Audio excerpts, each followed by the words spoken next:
Good evening, Canada. Welcome inside the Ontario Tech University Gymnasium.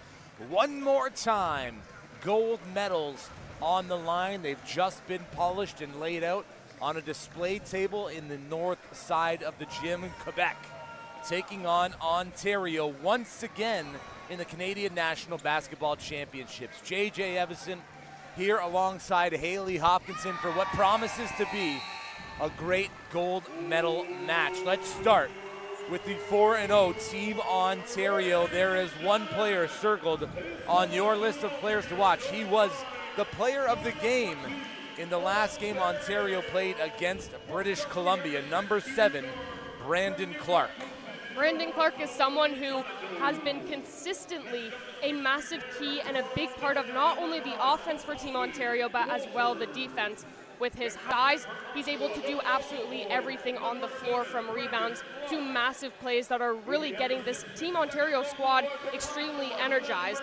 They've gone undefeated leading here to this gold medal match, and he's a massive reason. While other players are kind of settling into the game, he settles into these games without any adjustment period, so he's kind of able to keep Ontario consistent, keep them scoring, while everyone else is maybe getting their footing. Now, with this being a repeat matchup here, Brandon Clark also thrives in those because he's very smart. That IQ is definitely there, and his coaches work with him so well to recognize his best matches on the court and how he can best expose any sort of issue areas that Team Quebec has. For Quebec, you can look at their starting lineup and pluck any of the five out, but the one who stuck out most to you, the 6'4" guard out of Laval, Michael Pétion. Yeah, and I'm assuming that's going to be the matchup we're going to get. He is a very similar player to Brandon Clark, I would say, a little bit shorter on that side, but regardless, he's someone that pushes this transition, which is where Quebec extremely has a great chance of shining. They do have a good offense, moving the ball around a lot, but when it's in his hands and when he can find those lanes, he's very crafty. He can change pace on a dime and find those perfect angles to move that transition ball, and that's the thing. We know Team Ontario has an extremely difficult press. It's something that stumped Quebec in the first matchup where Ontario won 89-69. But if they can get out on transition and beat that press, you can expect the ball to be in Pétion's hands. Officials for the gold medal match are Mark Munius, Maximus, Jake Babin, and Charles Parent-Splonick. We are underway. Quebec with the first possession. 7'4" center Jeremy Gauthier really came alive in yesterday's semifinal match as Quebec took Alberta down 84-81. Offensively rebounding the ball exceptionally. Had 11 boards in the game. He turns it over there. Here comes Cavante Walters with pace, and he opens the scoring. Walters, the last time these two teams played, had 16 points, 5 rebounds, and 8 assists. 8 of the team's 22 assists, so expect a lot of playmaking from number 5 in red. And already Ontario forced Quebec into an 8-second backcourt violation. It's the 9th time they've done that this tournament. And that is the exact start Ontario coaches are expecting and Team Ontario wants in this moment. Team Quebec needs to shake that off immediately, because once Ontario starts defeating you with their defense, they're going to punish you with their offensive ability. Starting 5 for Ontario, it's the captain, Praise Badejo, Cavante Walters, Brandon Clark, Thomas Stroman, and rounding out the starting 5 is Jordan Osage. Quebec in their navy uniforms with the light blue accents today. It's La Rosilier from deep, just off the mark. Ball tapped to Badejo. Joining La Rosilier in the starting 5, Gabe DeSanka, Josue Ngenda-Himana, Carl Balance, and Jeremy Gauthier. That's going to be a key right there, to be able to find that extra pass, and Stroman recognize when you're given for center in Gauthier, you got to find that extra pass, because the lane's not always going to be there just because of the makeup of the matchup. Stroman swallows up the board, finds Clark on the right wing. Ontario used to settling down the half-court offense with a really widespread 5, where the guard typically stands at the edge of the logo, and they try to utilize all the space on the floor. Now, British Columbia did a good job collapsing the zone defense against that offense. Walters puts up a 3 and drains it at the expiration of the shot clock. And perhaps Quebec took something away from that game and is trying to shrink this open space on the inside. Absolutely, that was definitely the closest game when you can look at the halves Ontario has had this entire matchup. So kind of not playing how Ontario wants you to play against them, that's what's going to rattle them the most. Gabe DeSanka pulls it out, tries to find a lane in the corner. Ngenda-Himana has one on the shot clock, throws it up, and misses badly.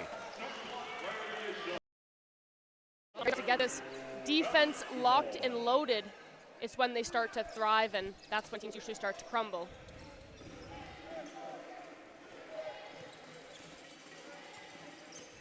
Badejo wants Walters up at the top. Stroman sets the screen. Walters relocating to the corner, has time and space. He's got a few buckets early on in this one, so why not continue to feed the potentially hot hand. La Rosillier trying to get by Walters. Walters staying with him. Got away with a few bumps, but on the reach-in, called for the foul. First team foul against Ontario, coming at the 7:08 mark of the first quarter.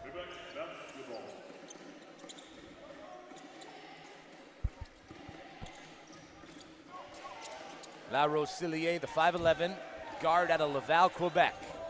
Shifty on the move, can get to the rack and float it just like that. That one doesn't roll for him.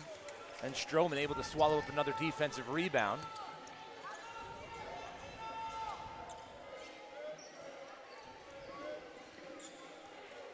Walters eyeing up La Rosillier. Badejo, catch and shoot from deep. Back iron. Osage couldn't corral it. Clark finds the loose ball, settles it down top side. 10 on the shot clock. Badejo works into the paint. Offensive foul. Trying to turn the corner on La Rosillier, and there's an errant elbow to the face of number 3 in blue. He's going to have to come out, get that checked. Pair of substitutions already for Ferris Saida's side. Ryan Kaninda into the game alongside Derek Zapata. Zapata, one of those defensive juggernauts for Quebec. Absolutely. I think bringing him in off the bench is a massive kind of strength that Quebec has. He definitely takes what they already have going and really heightens it, especially like you're saying on the defensive side of the board. And for them to also bring in Kaninda, last game was definitely his strongest performance in nationals so far on both sides of the ball. Usually more of a defensive presence, but did a great job on the offense. So head coach Yusri Solia with a little bit of time to go over things with his team as we get some attention paid to the floor. Quebec talking things over as well. What's going through that conversation there on Quebec's side? Well, I think you got to erase your memory of what just happened in the first couple minutes of this game, right? Ontario is beating them defensively. I think rebounds is a big thing. One thing we've noticed against every team that has given Ontario a real big run for their money is they're matching them in the rebound battles. So getting those offensive rebounds and defensive rebounds, especially defensive, you're going to want to limit Ontario to 1 shot per possession. Zapata finds the loose ball and takes it all the way to the rack. In the last game between Ontario and Quebec, that 89-69 win for Ontario. The difference in the rebounding category is just 4, 48 to 44. And in fact, Quebec were the only team to hold Ontario to under 100 points. Woodrich with the mid-range floater, no, soaring in from the side was Clark. He couldn't put back the second chance opportunity. Clark reaching in, Desanka initiating the contact, but the offensive player is going to get the call 9 times out of 10 on that play. So Ontario's third foul. Quebec have yet to give up one. We approach the halfway mark of the first quarter, 7-2. The team in red ahead, defending champs, looking to go back-to-back just like their U15 women's side did about an hour ago. I just spoke with head coach Justina King, and she said in that game for the girls, the message of really the importance of boxing out kind of really started to hit in that finals game, and I think that's going to be the same case here for both of these teams. Boxing out, everyone thinks they can jump the highest, but it's about finding a man, putting a body on him, pushing him out, and not giving him the opportunity to jump up. When it's just a competition of who can get 1 inch higher, get those fingers on it, it's not setting you up for great success there. So a shot clock violation comes a few possessions after a backcourt violation, and Quebec can't allow that to pile up. Woodrich has it at the logo, picked up by Zapata. Calls the play. Elijah Hammond into the game, comes up to set the screen. Here's Shepard. He's been a revelation off the bench for Yusri Solia, and he hits the baseline floater. And he's been definitely the most important piece off the bench for Team Ontario. Leading them in scoring has been since the second he stepped foot on that court in the first game here in Nationals, and he's definitely a difference maker for this team. Zapata back iron. Woodrich into the front court. 1-2 step and blocked by Zapata. Desanka trying to corral the loose ball. There's going to be a foul on the floor. 4th foul against Ontario. As we take another look at that rejection. Well, Zapata doing a great job of cutting in and just a very clean block there, timing it absolutely perfectly. And Wuthridge, he's been in this situation before. He was one of the only returning players here on this U15 squad. Captain Perez Badejo being an alternate last year, but Wuthridge got that gold medal and he wants another. Wuthridge snatches the rebound after the miss from Michael Petillon.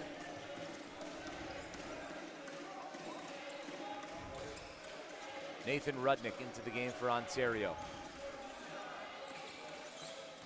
Wuthridge finds Clark. He's looking for a lane inside, elevates,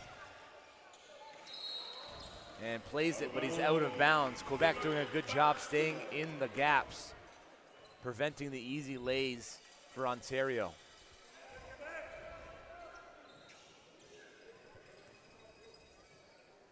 And we're seeing signs right now that will get another really strong presence from Ontario's press. This definitely stumped Quebec in their first meeting, but you can imagine preparing for this game today, that's going to be one of their main key focus coming into this.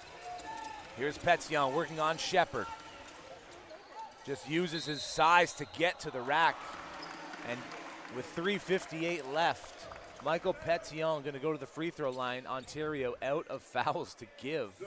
Very unlike them, undisciplined basketball. Meanwhile, Quebec have yet to be called for any infractions. Yeah, and that's going to be Shepard's second personal foul, so he's going to head to the bench. He's way too important to be racking up this many fouls early, but of course that's definitely in this quarter break that we'll have in 4 minutes going to be a key part of staying disciplined. You don't want to ever give your opponent the opportunity to get some easy points here. So with Shepard at the bench, Mateo Moyes checks in. Missed the first few days of this tournament as he was away for a wedding. He comes in and he's been the best field goal percentage shooter on the team at 50%. This is definitely also the earliest we've seen him come into a game. Ontario's had a bunch of different strategies when it comes to who they're having on the court. We've seen them do 5-man rotations from time to time, not always putting the same 5 out, but never really giving your opponent a chance to adjust to the rotation they have. Not the same strategy today, but I love seeing Stroman and, of course, Elijah Hammond on the floor together. Of course, when you have the presence of Gohier 7-4, putting the 2 big men out there is a great move. Wuthridge, and that's off of Zapata. Out of bounds will be Ontario basketball, 15 on the shot clock. Mateo Moyes to trigger the inbound play. Ontario up 5. Wuthridge accepts the pass and gets fouled. First foul on Zapata.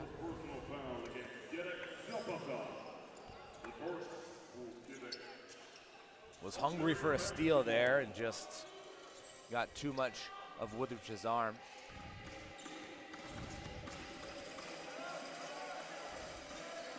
Rudnick gives it back to Wuthridge, clears out the side. Wuthridge, far side, Rudnick from the corner, splash. He's got to be careful with that celebration. Remember, he got teed up Yes. a few games ago, even though he was celebrating towards his own bench. Yeah, we saw lots of texts go out as well today in the bronze medal game, but that is Rudnick's specialty, shooting that 3-pointer. He's hit a few, and to get him going early in the game, it's a massive key, and he's doing his strength. Moyes trying to find space inside, travel called. Otherwise, Quebec was out and on the run. A 2-on-1 it would have been. Especially with how quick Zapata is. So only 1 personal foul for him so far in the first game. He got 4 personal fouls, I believe, at the beginning of the 3rd quarter. First game in nationals for Quebec here, and Quebec definitely felt the effects of that game. But they were able to win. Only game Quebec has lost is to Ontario, so of course they're looking for revenge, and they'll need Zapata if that happens to be the case. Here he is now, spinning in the lane, finds Petillon in the corner. Petillon's had a rough start shooting from the field in this one. Hammond accepts the pass, gets to the rack, and a flopping warning was doing good work. Gets back to deflect that. Petillon with the offensive board and the putback. Well, we're seeing his offense kind of get going a little bit more now, and of course when that happens, that's dangerous, so Ontario definitely looking to get some big plays going here, and there they go. Nathan Rudnick connects again, this time from the near wing. Yeah, he's someone you can't give any space to at all. They throw it up for the big man. He can't complete the play. Ontario on the run, Mateo Moise. Nothing's there. All Quebec players able to get back into their positions. Woodrich finds the hot hand. Fouled on the three-point shot. La Rosillier sends Nathan Rudnick to the line. Oh, Rudnick is with Bill Crothers and Canada Junior Academy in 2024 with North Pole Hoops. He was a first-team standout for grade 9s. He definitely has got for him at such a young. He got a talent like he does with that three-pointer shot. He's hard not to notice.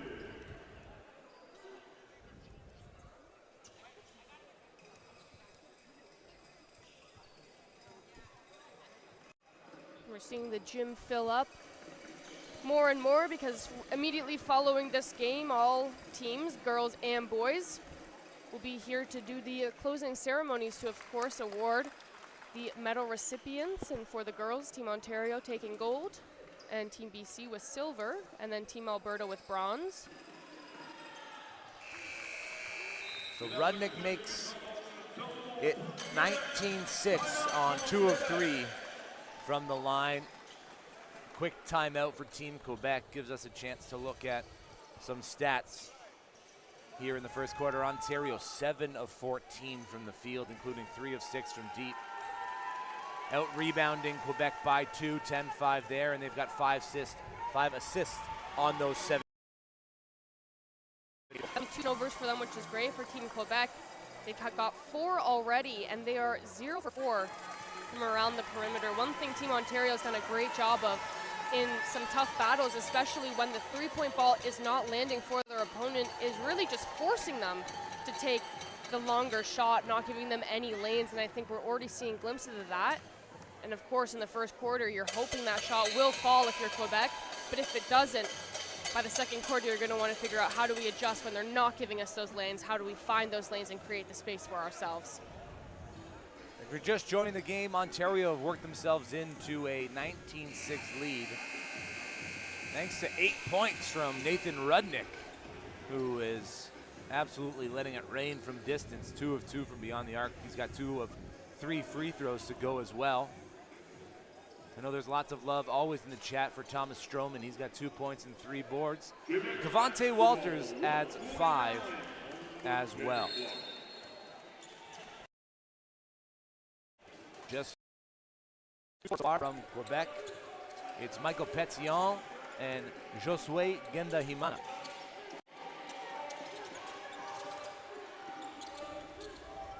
Quebec turn it over. Moise finds Ahika Metalor, who checked in at the last opportunity. Back to Osage from distance. Loose ball comes to La Rosillier.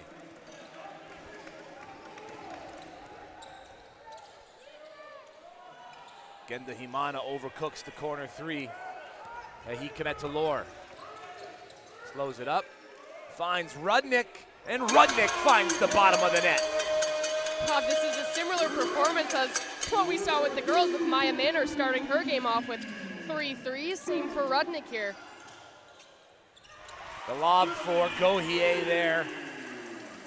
Slower start for Gauthier in this one. In the semifinals game, they got him involved really early, and of course, it's when you have someone that tall, it's how can everybody work with him as well. So finding more looks like that for him is definitely how Quebec can battle back and not get in too much of a deficit in the first half of this game.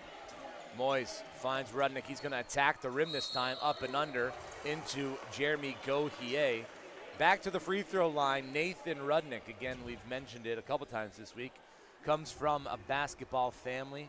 His brother Ryan at the University of Toronto, where his mother also played.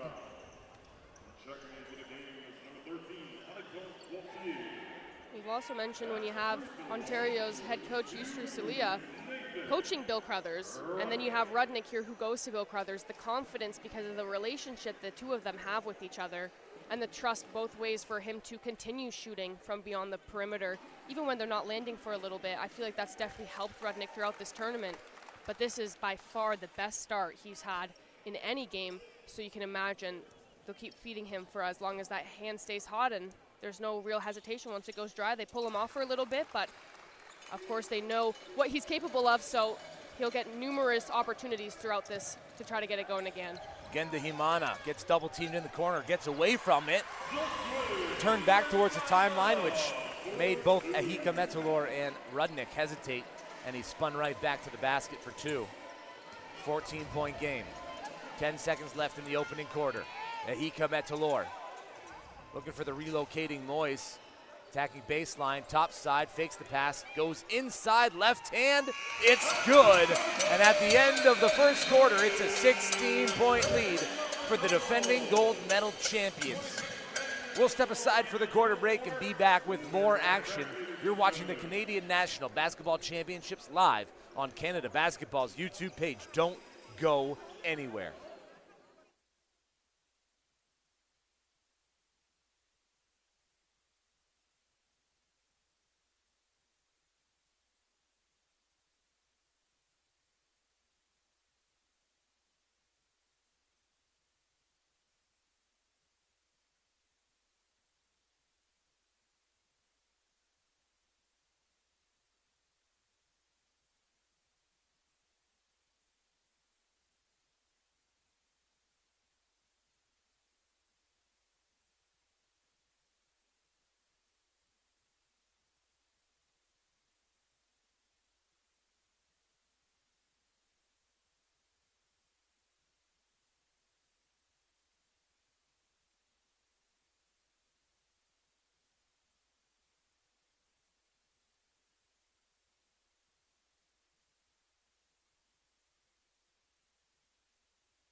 Ontario ahead by 16 after 10 minutes played. Nathan Rudnick, 13 of those 26 points. He's got half of Ontario's points, and he is a tough guy to guard because you got to focus on a few other players on the court before you get to him, and when you get to him, he's probably already in the air shooting that three or getting around you, getting to the rack. Yeah, absolutely. He's got a really quick trigger, and that's the thing. He's always the extra man pass. He's never really pulling up and just shooting, bringing the ball up, so always keep your eyes peeled for him. Badejo from the corner is no good. They'll reset at the wing. Stroman wants it on the block. Instead, they're going to call it up for Rudnick. Why not? Rudnick to Walters. Badejo with the dump off. What a nifty pass inside to Osage. And it's Ryan Kaninda with the rebound. Here's Gabe Dasonka. Gets met by two red jerseys. That three is good from the hands of Alex Gauthier. We haven't seen Gauthier in these games this early either, but again, Ontario forcing them to take that three-point shot, and if he's hitting them, I assume just like Ontario's doing to Rudnick, they'll keep feeding him. Walters, long strides, finds the diving Rudnick, who lays it in with the left. So now another element to his game. Don't give him space to shoot, but don't come too fast and too close up on him, or else he might blow past you for an open lane. Genda Himana forced to pick up the ball. He settles it down with La Rosillier, and La Rosillier wants the screen from Kaninda. Trying to shed Rudnick. An ill-advised up and under. Ontario into the front court. The whole way, it's Cavante Walters. Timeout, Quebec. Well, I think for Quebec, what I imagine they're talking about a little bit here is they got to move quicker. I think getting out in transition is going to be one of their biggest assets when it comes to battling back from the large deficit there in already early in this one. You can't let Ontario have too much here, right? Because they will blow this game out of the water here if Quebec can't kind of get that scoring going a little bit. They've got 0 fast break points so far, Quebec, and 8 points coming from the paint for them, but what they need right now is to work that transition, so inbounding it a little bit quicker. Ontario honestly isn't putting a big press on them right now, so there's not really that opportunity to try to move that ball quicker with a press break to get in transition. So it's about, if they're not going to stay up on us, we got to move quick so that they can't fully set up, or else we're going to see a lot more corner threes, because that seems to be the only shot available for Quebec right now. Ontario have had the luxury of going 12 deep every single game, and they do so again as William Beauperai checks in, the 6'10 forward out of Brampton, playing his high school basketball at Bella Vista College down in Arizona, where so many Canadians go to play high-level hoops and get some extra run in front of American scouts. Absolutely. Jordan Charles, who headlined Ontario at last year's Nationals at York University, he goes there, and that's pretty much all the information you need to know about the school to know it's legit. Jordan Charles, the class of 2026, playing for Arizona Unity, still getting lots and lots of shout out all over social media. Kind of rose to prominence over the last year or two, and then had a great performance in the FIBA AmeriCup tournament against the United States. Yep, I believe he's playing right now in a tournament at York University that Dylan Brooks pulled up to. I just saw a clip of that. That's the Jane and Finch Classic. Yep. So tons of basketball going on in Ontario today, but we're happy to have all the viewers on this stream watching the gold medal game. Dissanka shot from distance off to the right. Walters hunting. Stepping through, finds Badejo. He'll pull it back out. 14 on the shot clock. Can always count on the captain to get the team settled. Attacking baseline, Walters has it, extra pass. Rudnick at the expiration of the shot clock. That's no good. Michael Petion with the rebound. Trying to shake Badejo, he's right there with him step for step. Dissanka, stepping into the lane, Osage rejects it. Zapata kicks it, far side. Genda Himana baits Rudnick into contesting the three, and kids out there watching, the lesson you need to learn from that play is clean closeouts, is getting to your assignment, keeping your feet on the ground. No need to jump to try and block a three-point attempt. Just your body in that space is enough to get their mind off of the rim and where the shot's supposed to go. So Rudnick's going to go to the bench, like we were saying, that missed his last three-pointers. They'll give him a little break until he can come back in and try to get that hand hot again. There is Dissanka from three. Credit the assist to Michael Petion. Dissanka 6'2" with NDL basketball program, a big shot from him, and that's exactly what Quebec needs to try to ignite this offense a little bit more, and here's the transition we were asking for. Zapata goes end to end after the rejection from Kaninda. Quebec gonna go to the free throw line here. Third team foul against Ontario, yet another quarter where Ontario have fouls early, Quebec still with none. Timeout, Team Ontario. Quebec doing a great job of staying disciplined, but you do wonder if there is maybe another element of physicality they can bring to this game to try to stop some of these points coming from the paint for Team Ontario. 14 of their points coming from there. And then we take a look at the shot chart from Quebec. Not a ton of mid-range shooting going on right now, and I think that's something that Ontario isn't used to in these games. We see a lot of three-pointers. Their closeouts are great on that. We see the points in the paint. Ontario's presence in the paint is very strong. So using the mid-range a little bit more for Quebec is a great way to try to get some more points on this board to bring this game to at least within 10 going into the second half.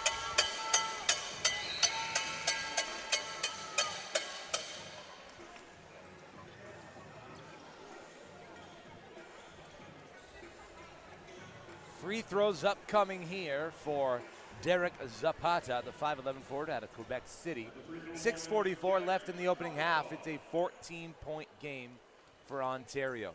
Again, we remind you that Quebec was the only team to hold Ontario to under 100 points, held them to 89, in fact, in an 89-69 loss on day 2 of the tournament. Pétion had 20 points in that contest. Zapata gets the rebound. Finds Tasonka for 2. Tasonka's off to a great start. 5 points for him, which actually makes him the points leader for Quebec right now. And in case you missed the first quarter, Nathan Rudnick leads Ontario with 15 points. Got to the free throw line a few times. Brandon Clark soars in and finishes off glass. Here's that press from Ontario, which Brandon Clark always seems to be the first one to kind of get into position, reminding his players. Let's force some turnovers here, but Quebec done a good job of taking care of the ball so far. Only 5 turnovers in their previous match with Ontario. They kind of racked those up in the first quarter. Praise Badejo with the steal, taking it all the way to the rack. Little contact underneath. Clark can't clean up the glass. Loose ball, Badejo has it. He goes up strong. He'll go to the free throw line. Walters checking his arm. Genda Himana retaping his wrist. A week of basketball, a lot of these players are going to have bumps and bruises and minor injuries that they're playing through here for a championship. Badejo at the line from New Tecumseh, Ontario. One of those players, he's a 5-category player. He gives it to you all sorts of ways. In the first game of the tournament, he had 10 points, 6 boards, 3 assists, and 4 steals. The steals is where he really becomes a big difference maker on this team, and it's kind of just the way he asserts himself into all these different situations, which makes him such a strong team captain for Team Ontario, being kind of leading by example in all categories on the board. Deo helps Ontario up to a 34-19 lead. Zapata quickly ahead to Pétion, 2-on-1. Walters gets back, but not in time to disrupt Michael Pétion's attack of the basket. Well, it's only a 6-point here, so need him to get going a little bit more in the second half of the second quarter. Give Quebec a better chance. Walters on the catch and shoot. Too strong. Brandon Clark finds the loose ball, goes back up and gets another 2 points. Clark now with 4 points, 3 boards. And he skies in for 2, and he gets called for the tech. We saw that in that British Columbia game with Logan Spack late in the game as we get another look. Yeah, we got to take a look at how that play kind of started after this basket here.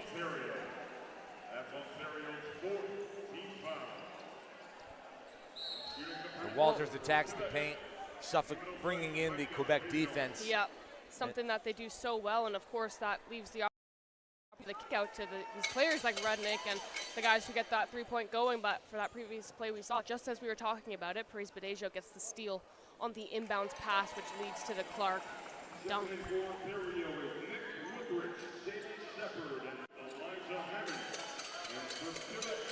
Elijah Hammond, Jalen Shepard, and Nicholas Woodrich in the game for Ontario. Technical free throw is made by Pétion. La Rosillier on the far side, trying to get by Clark. The 6'6" forward's got really long arms. Shuffles his feet exceptionally well, making him a guy you don't want to be assigned to you. Soaring in was Genda Himana to put back the rebound on the missed 3 from Pétion. Great way to follow that shot right there, and I think that was honestly one of the first times we've kind of seen Quebec use Gauthier as the high pick and the high screen there, and I think that worked out exactly how they wanted it to. Stroman topside 3, that's off the mark.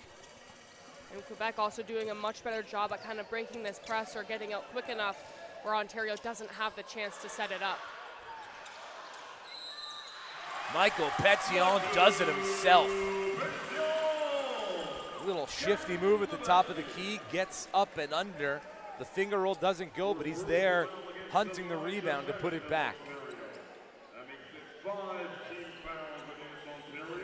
Ontario now with 5 team fouls. So back-to-back quarters, Ontario have sent Quebec to the bonus, and meanwhile, Quebec 1 foul.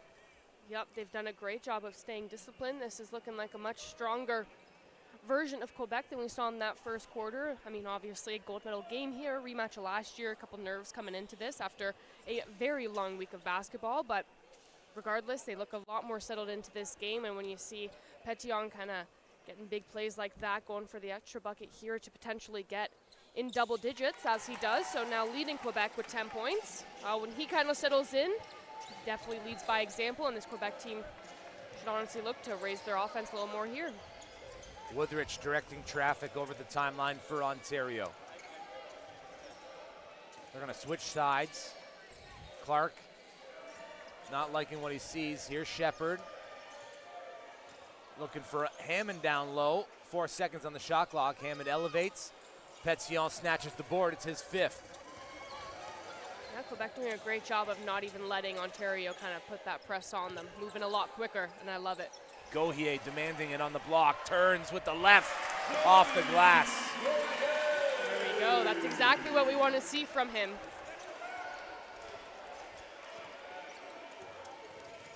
Shepard pulls up from the mid-range.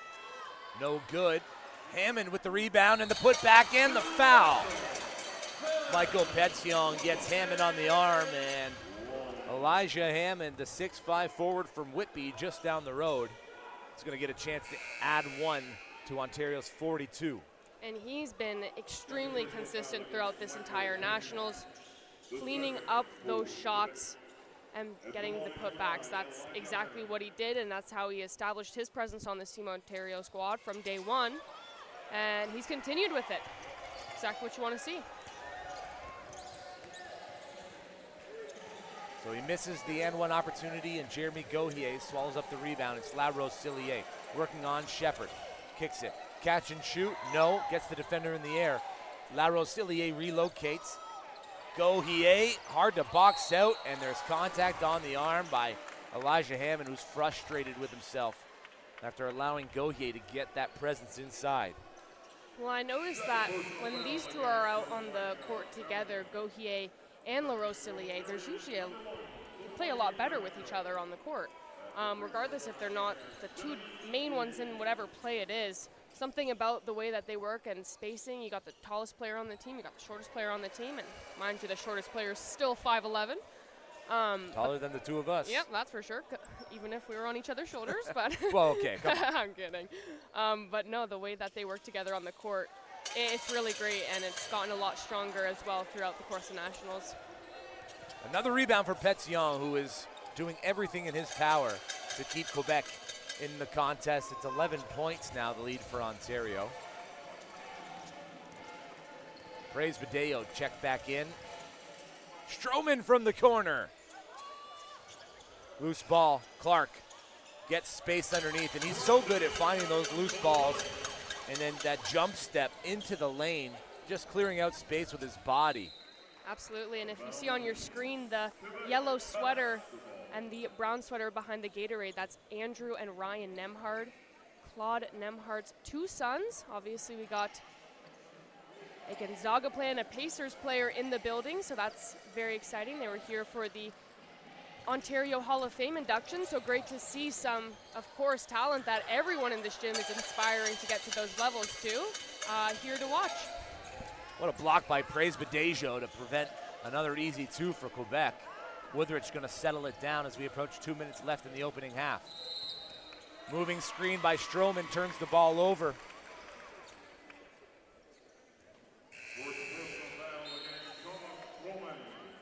And just quickly want to shout out Canada basketball and Ontario basketball for everything they've done this week, setting up a great national championships for the 15 under boys and girls side. Ontario Tech University and Durham College have been great hosts as well, as Pétion hits another 2 from the mid-range.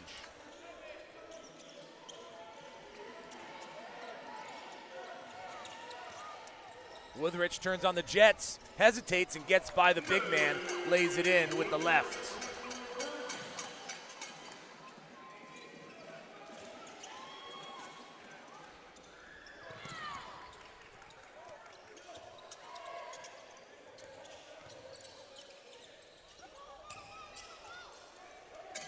Sonka couldn't see that one through. Here comes Jalen Shepard, and again to clean it up, Brandon Clark. Loose ball. Quebec have it, give it away. Woodrich into the front court, 3-on-1, dump off. Clark, the recipient, doesn't get the two-handed jam, but no one's hustling back for Quebec. Oh, and that's great for Clark there. The only way to kind of make up for a missed dunk when it could have possibly been a layup is to grab the rebound and do the layup right after, make Coach happy.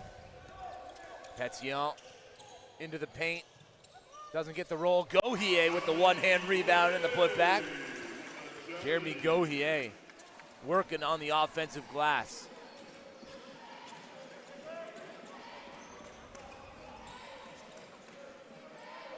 Praise Badejo. Top side. They're going to try and take off as much time as they can. He calmly walks into a three, and you better believe that's going in.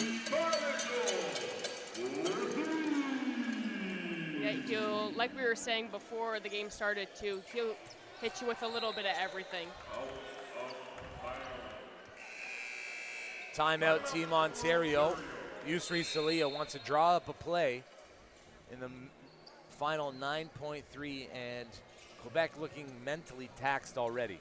Yeah, that's the one thing we've seen some teams, and of course, these are young guys here, age 14, 15 years old, but the mental part of the game, like you were saying earlier, it's not really talked about, but we've seen teams kind of get down on themselves a little too early, right? And then they come and they're within 10, and you kind of regret the time you spent a little too worried or too concerned. I think the best thing that they can do right now is obviously close out this half strong, have a really great talk and talk about how we can fix it. One thing that hasn't been a massive element in this game so far is Ontario's press, so you got to take advantage of that. I think they got to push transition, of course, a little bit more here, but they're sticking with them in the rebounding game. Ontario 23, Quebec having 22. So that's there, and it's got to come with the scoring, and it's how can we score quick, right? Because we know that you trying to raise your own offensive output here, it's hard to do that and stop Ontario at the exact same time. So a little bit of combination of everything here is definitely needed, and Petillon doing a good job of keeping them in this one with 12 points. Quebec looking for a stop before the end of the second quarter. Rudnick into the game. 5 seconds for Woodrich to work. Zapata picks him up. Woodrich steps through, the handoff to Shepard. Shepard calmly lays it in. And 20 minutes gone in the gold medal match. It's a 20-point game. We'll step aside for the halftime break and be back with third quarter action. You're watching the Canadian National Basketball Championships live on Canada Basketball's YouTube page.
Will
Welcome back inside the Ontario Tech University Gymnasium.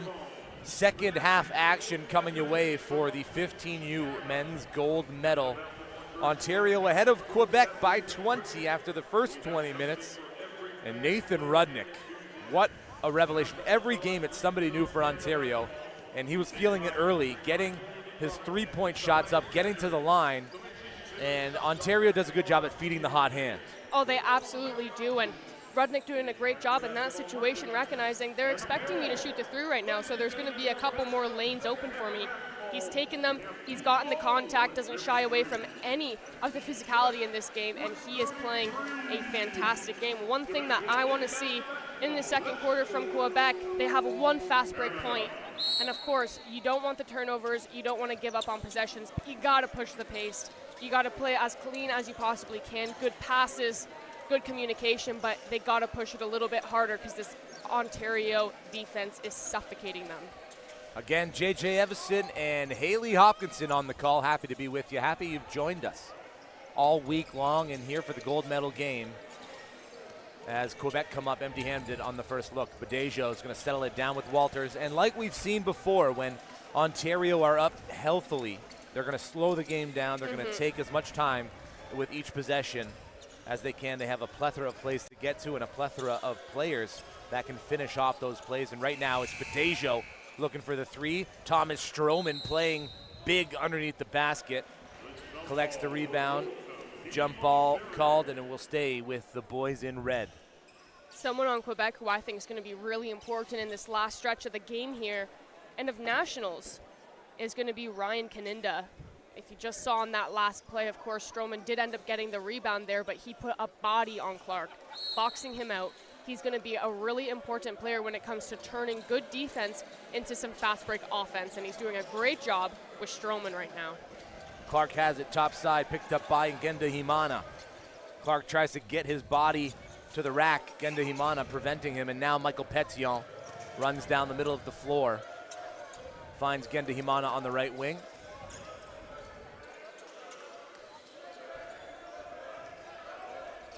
La Rosillier finds the relocating Petillon. He's going to bring it into the paint and lay it in with the left. Yeah, he always does a great job along the baseline there, and that's working well for him. But of course, they need more scoring opportunities here. We need to see more cutters, and they're slowing it down a little too much and letting Ontario set up their difficult defense. Here's Praise Badejo.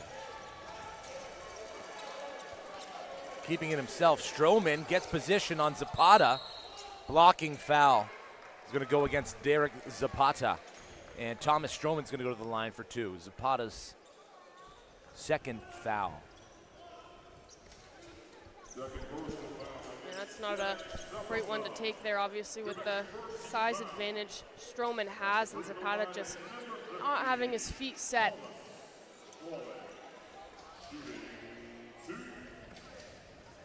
Also want to give a shout out to the man between the padding and the steal underneath the basket there. That's Michael Torres of On Point Basketball. He is in every gymnasium across all of Ontario, keeping tabs on the wave of talent coming from this province and the wave of talent that comes to this province to elevate their game. Dang it, Gore, obviously from Quebec from last year, out in Fort Erie. Here's Stroman at the line. Tries to calm the nerves, sinks the second. Stroman already up with 5 boards, 3 points now. Doing a good job in this one, keeping that presence in the paint. Zapata tries to get by Osage, and Osage a little too handsy, pushes him out of bounds. So 1 foul aside now. Nearly 2 minutes gone in the third quarter.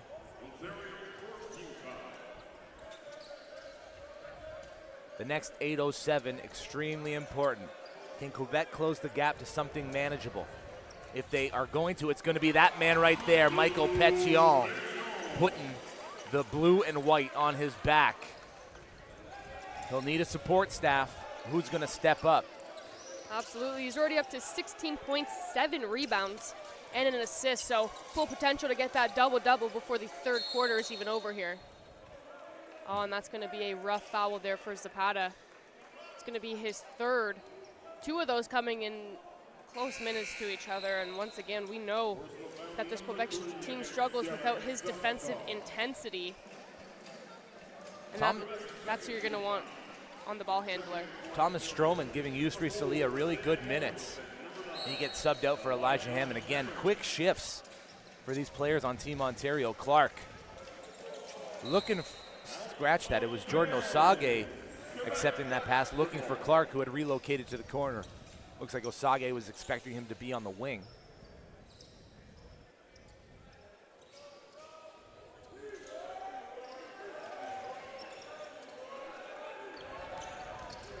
Zapata triple teamed, finds Pétion. He had all sorts of time. Decide to bring it into the paint, and Zapata called for the travel. Too many times are the players catching the ball, shuffling their feet, and then putting the rock to the deck. Yeah, absolutely, and that's going to put Quebec at 11 turnovers.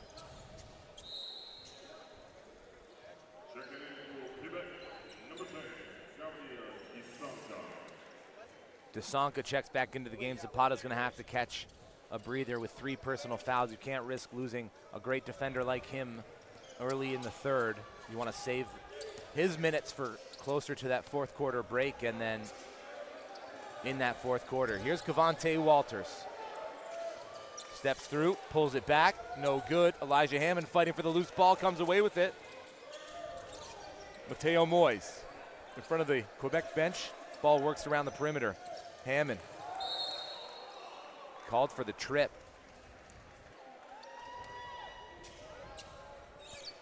Foul will go against Ryan Kaninda.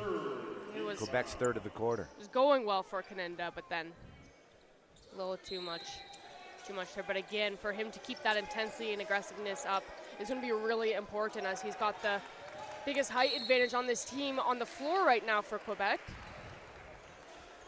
Pétion comes away with the strip. Jordan Osage called for the foul.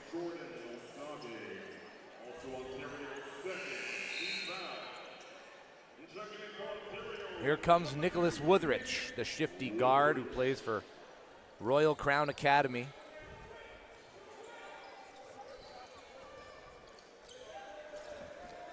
D-League champions last year in the Ontario Basketball Association.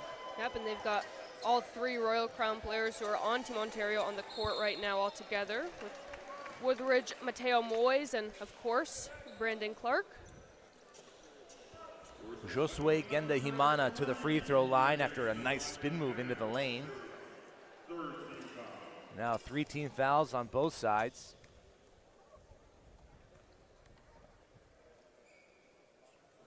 Genda-Himana, 6'2" guard out of Saint-Julie, Quebec.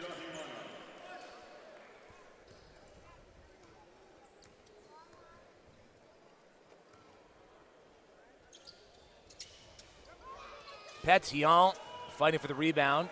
Couldn't get a grip on it. Mateo Moyes into the front court. Woodrich, feet set, squares up, drops it in from distance.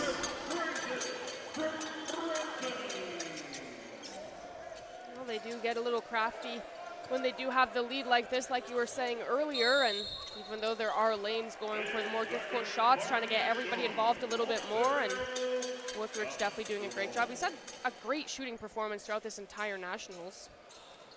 Yeah, doing a great job of always keeping disciplined and not forcing or causing turnovers, forcing turnovers, something he does as well.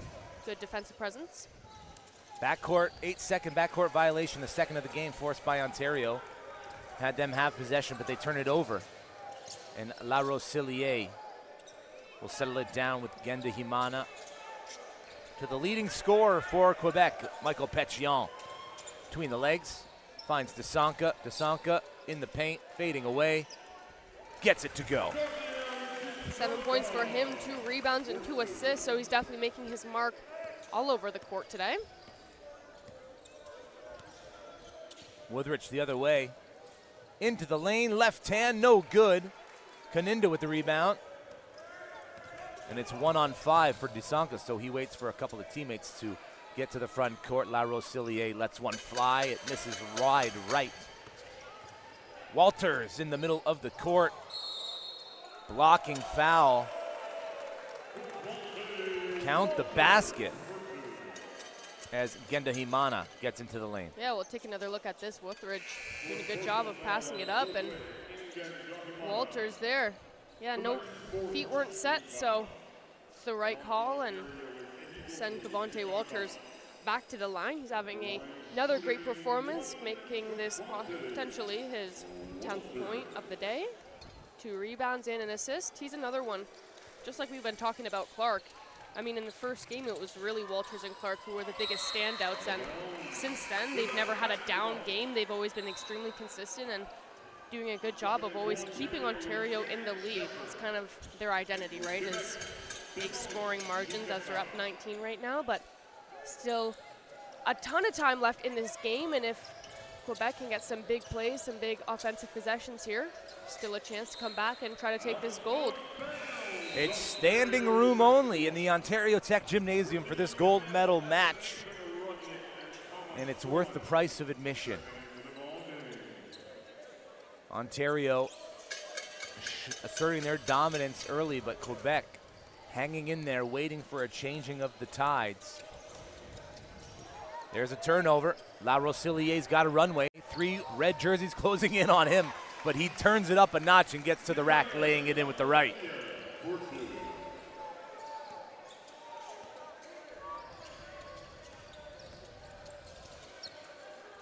Here's Rudnick. Inside, into the body. Good job staying vertical. What was the Quebec defender? Pétion with the left. And there's not much more you can ask of Michael Pétion. If you're head coach Faris Saida, he's doing everything and more for the guys in blue. Leading the entire game with 18 points. We've got to take another look at this. You see, he finds these lanes, and even looking a little bit off balance, he's always able to finish, especially with the big presence of Stroman being there, doing a great job of getting around him, leading the entire game in points with 18, leading his team in rebounds, tied with Brandon Clark for the game with 7. He's having a spectacular performance, and I guess that's exactly what you can expect from him in a gold medal game. Pétion shooting 46% from the field, 7 of 15. Perfect 4 of 4 from the free throw line. Hasn't got anything going from distance yet, 0 of 2. But it feels like it's just a matter of time with the way that he's playing. A couple of those might fall if he continues to stroke it from deep. We'll see Gauthier come back into this game.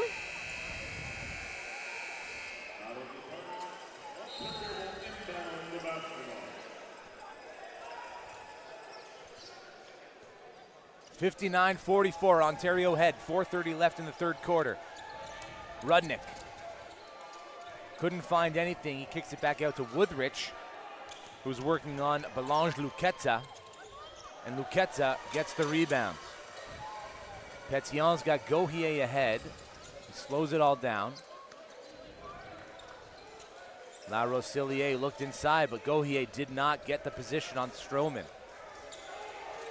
Petillon wants a screen, works around it, kicks it out. La Rosilier, 5 on the shot clock, behind the back. That's nifty. Leaves it short. Woodrich quickly to Ahika Metalor, who finds Shepard on the run. Shepard leaves it short. Ahika Metalor, second chance, blocked by Petillon. It's a 4-on-3 for Quebec. Petillon with the left. Gauthier above the crowd for the rebound and the putback. That is exactly what they need right there, and Ontario only having one extra offensive rebound than Quebec right now, and those offensive rebounds and second chance opportunity for Quebec, that's how they're going to be able to get back into this game. There's Shepard, far side. Shots just not falling for number. Correction, that was Nicholas Woodrich releasing the three-pointer. Braze, Badajo, Cavante Walters, and Brandon Clark come back in for Yusri Salia's side. Yeah, and just as you feel kind of Quebec starting to gain a little momentum with some big plays from Gauthier, you kind of get the big three for Ontario coming in. These three guys who are always able to steadily put up some big numbers on the board.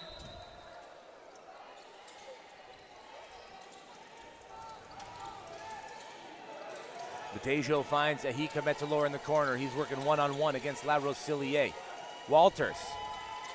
As Petillon goes under the screen, Walters lets it fly. Stroman gets the rebound, steps through. Walters relocates, gets under the basket, and sees it through.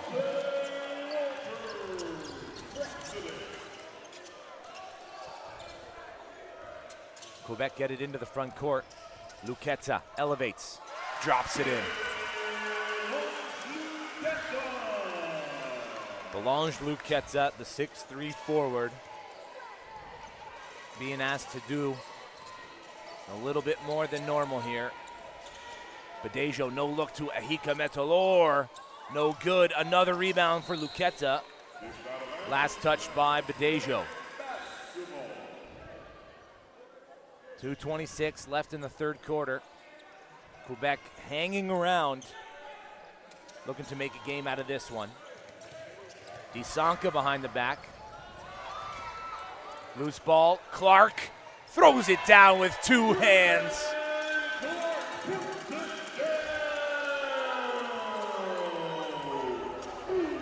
Can't have many more plays like that if you're Quebec.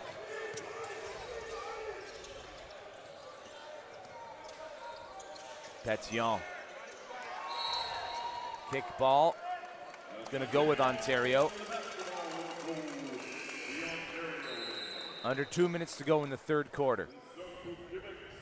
Kaninda back into the game for Gauthier. And Ahika Metalor will inbound it to the captain.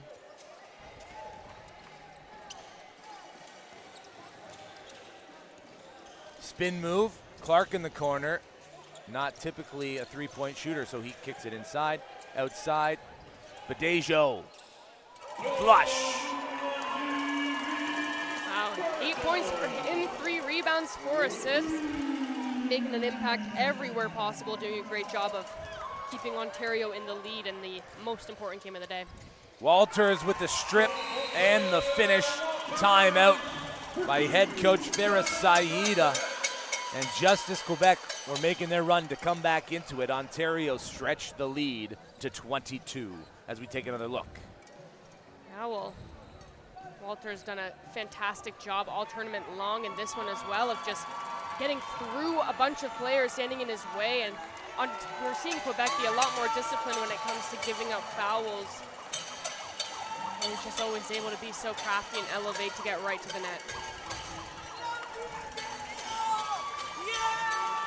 Quebec outscoring Ontario in the quarter, 15-13. But really, the first quarter is what set this game up. 26-10 for Ontario. Now, if Quebec can flip the script on Ontario, you know, that fourth quarter is going to be rather interesting. Yep, and you're so right. It's setting the tone, and that's something that Ontario has been able to do extremely, extremely well is punch them right in the teeth the second they get out there, and that's what has happened here. So of course it's going to be about getting as much offensive output as you can, but limiting them as well. Need to correct myself on the score. It's a 20-point lead. At one point, the scoreboard showed 70-48.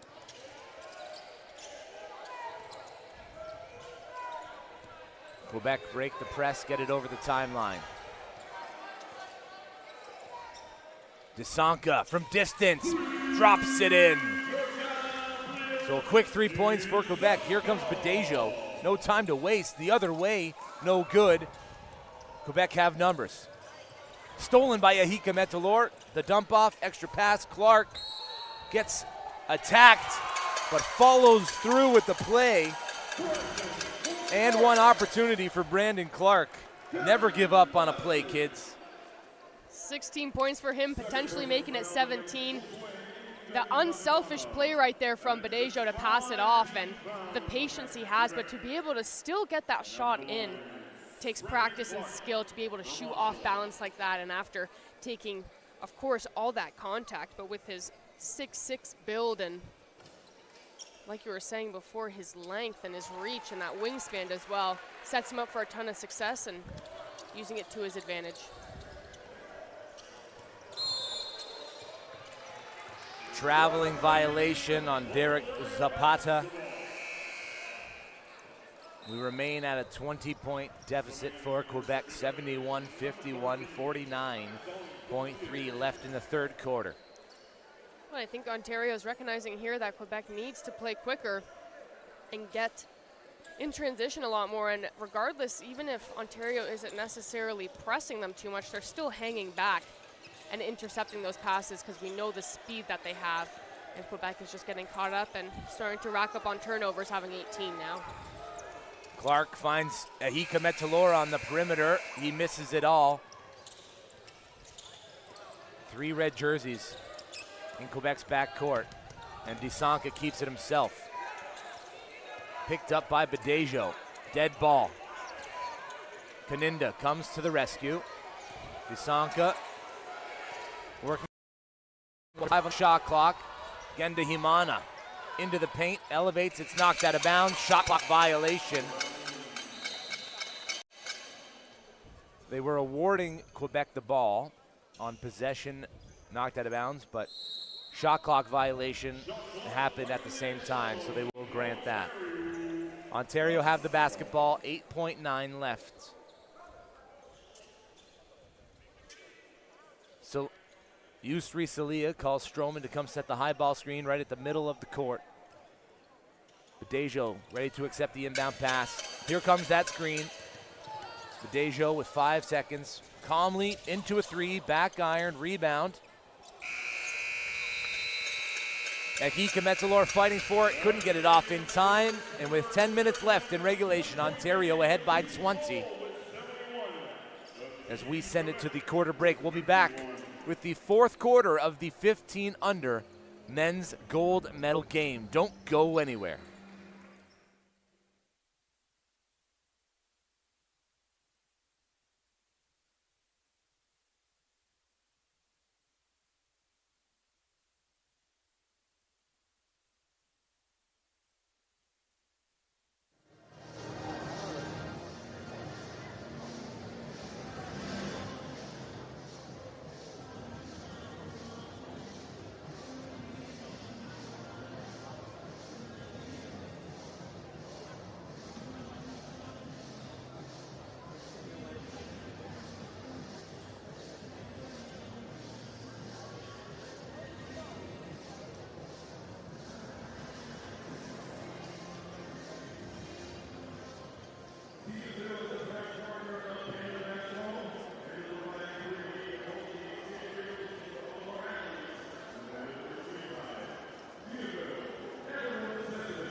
10 more minutes of action before a champion is crowned after 6 great days of basketball that saw some unbelievable performances from many players across many provinces.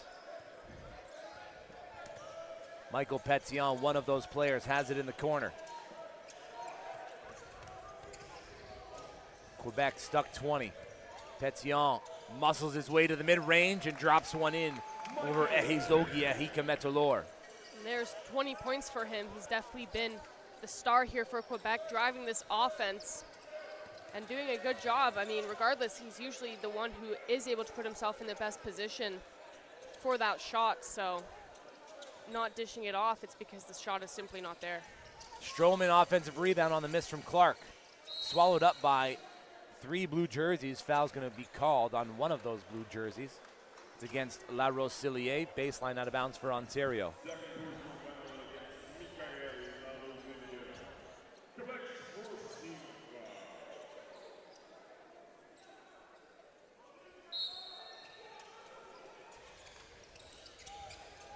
Badejo has to send Ehikametolor back to the logo. It's Walters now hunting space. Clark quickly to Stroman. 7 on the shot clock. Another foul against Quebec. This one's going against Alexander Gauthier.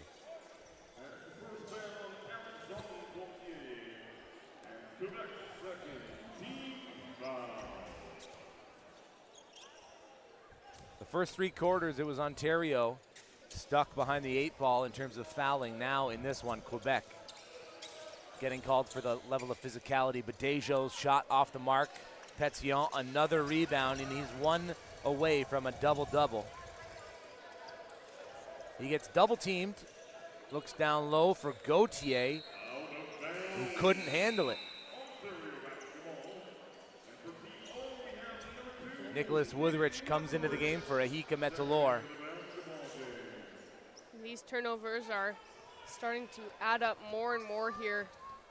21 for Quebec after starting off the first half of this game extremely disciplined. Seems like there's just a little bit of panic here, being in around a 20-point deficit for majority of this game. Stroman looking for Walters. Walters hasn't been able to find the lanes in this game. Brandon Clark takes the pass, elevates and off 2, flexing on him. We've seen a lot of celebrations from Brandon Clark, deservedly so. He is a strong forward. Absolutely, and now he's at 19 points and 7 rebounds, so of course putting him back on double-double watch. La Roselier calls out the screen from Caninda. Woodrich tries to fight over it, can't stay with him. La Roselier runs into Clark, loses the handle, and who's there to collect it? Pétillon, offensive rebound number 3. He goes back up with the left, and honestly, nothing surprises me about the way Pétillon plays anymore. No, definitely not. He's going to hit that double-double for the day, and he's done just a fantastic job. And half of these shots, too, you're just like, how is that going in? He's off balance majority of the time rather than being on balance. So he's truly an excellent player and definitely a great job. But again, it really just comes back to that first quarter and the 16-point deficit that they were in. Josue Gendahimana baits Cavante Walters into committing the foul. It's the team's first. Walters is second. Elijah Hammond into the game. Gendahimana at the line for a look at 2.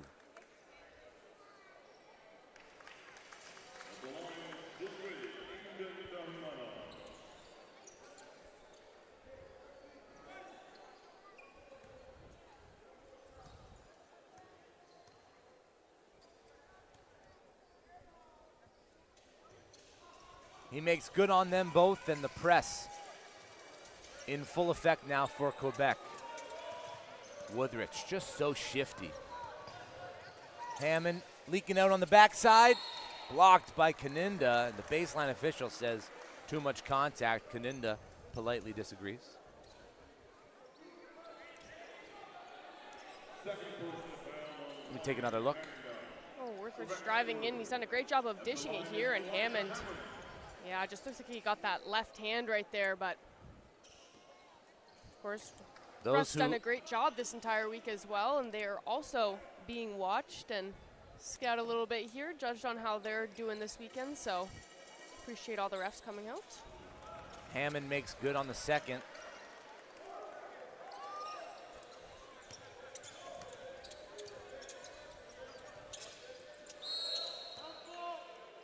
Jump ball, possession favors Ontario.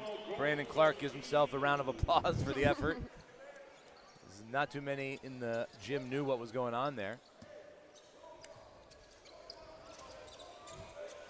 Walters, eyes up, finds Woodrich on the dive. Woodrich changes paces, relocating to the corner.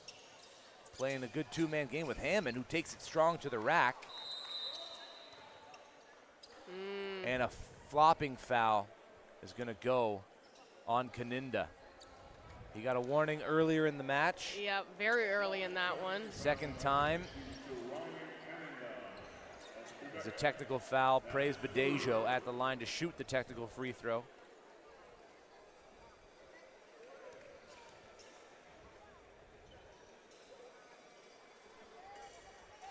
And he'll make it.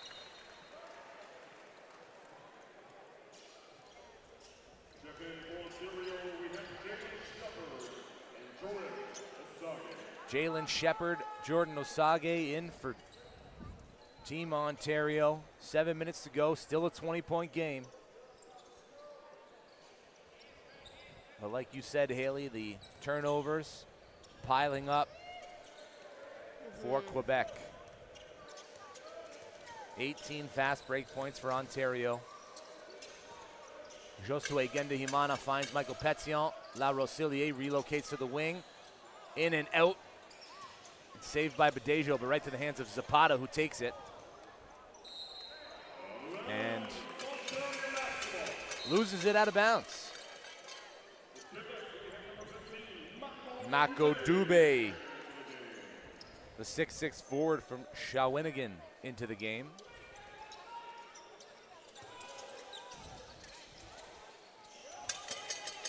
Shepard ahead to Osage. Euro stepping in the lane, left hand, no good. Osage collects the loose ball. Elijah Hammond takes it strong to the rack for two, and another technical foul handed out following an emphatic dunk to Team Ontario. The first was against Brandon Clark. That one will go against Elijah Hammond.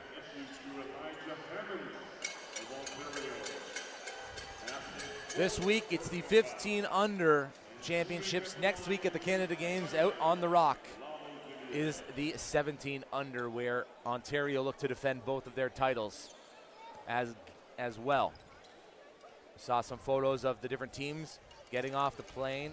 The baseball team looking super hyped. Basketball, obviously, well, it's have a unique brotherhood as well. Exactly. It's very lucky that it's in Newfoundland this year. So many sports to be able to enjoy, and both Ontario teams for U15 going undefeated as well. That was also the theme of last year. Not only did they all walk away with the gold, they all didn't lose a game. So not only U17 is trying to replicate that, but trying to continue the dominant streak.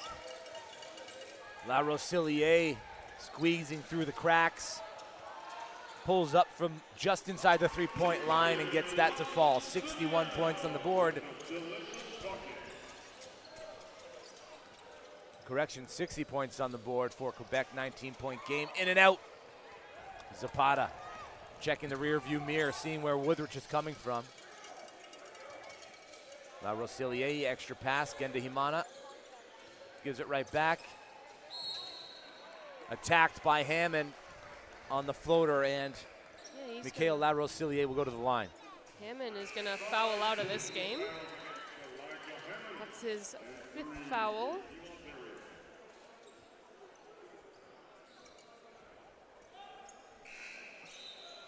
Zapata has done a good job of getting that contact in this one and not adding any more of his own here. He's been at 3 for a while.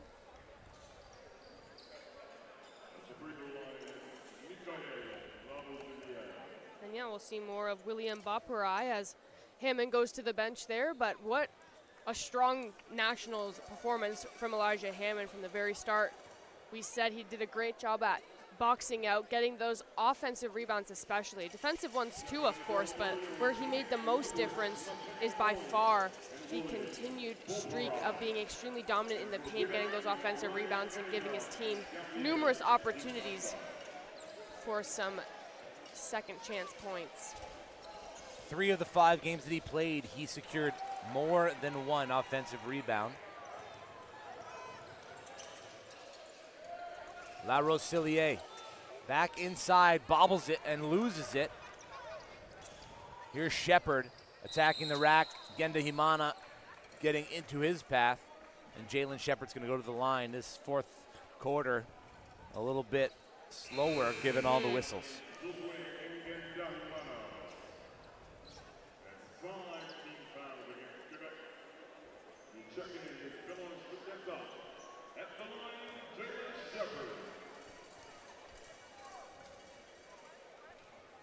Shepard's had a relatively quiet day.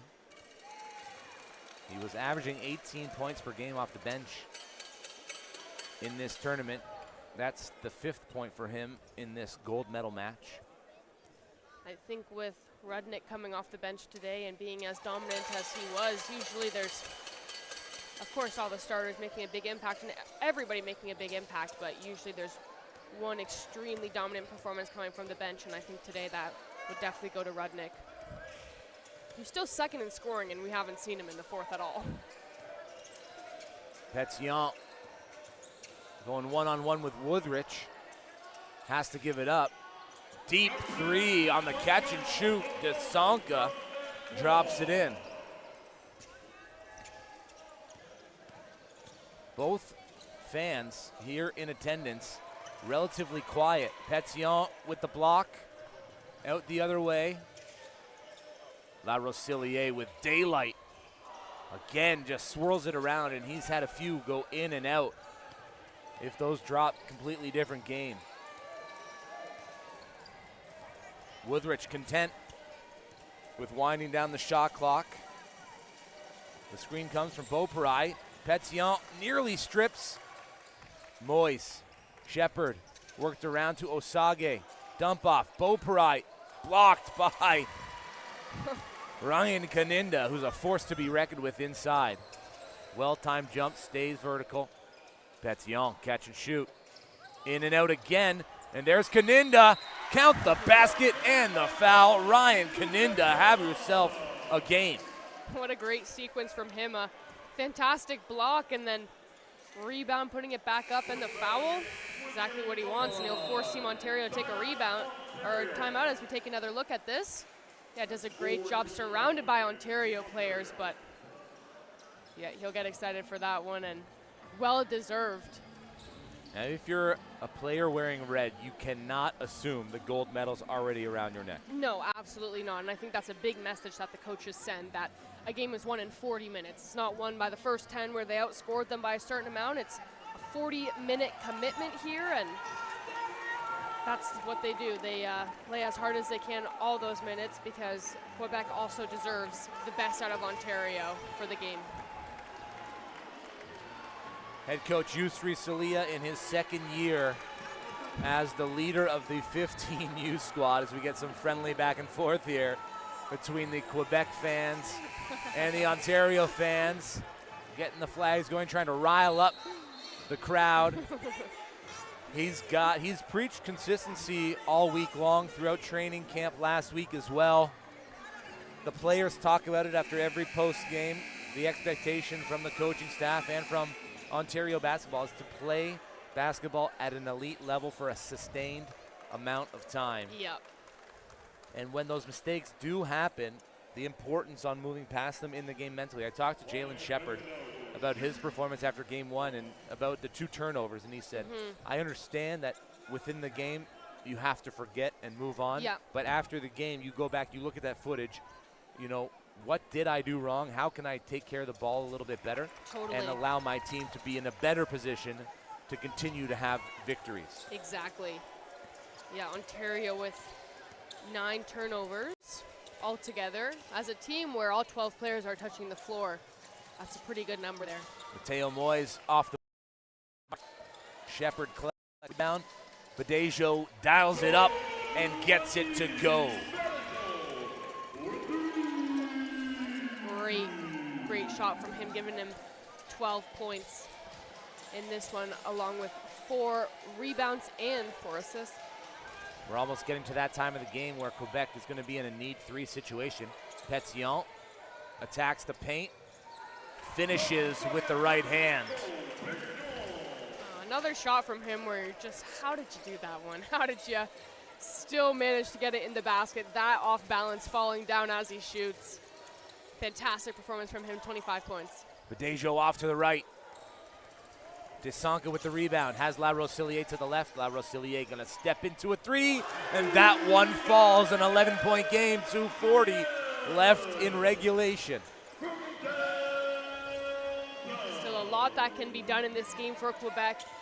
More threes like that would do a lot for them right now. 3-point shooting, they're 4 for 17. Miscommunication between Moise and Badejo. Moise cut to the baseline. Badejo wanted him on the wing. So a big shot from Quebec and a turnover from Ontario. If there's going to be a moment in this game where Quebec can make a real strong push to try to tie this game up, potentially take the lead in the last minutes, it's going to be right now. So this possession right here is going to be definitely the most important in the game for Quebec.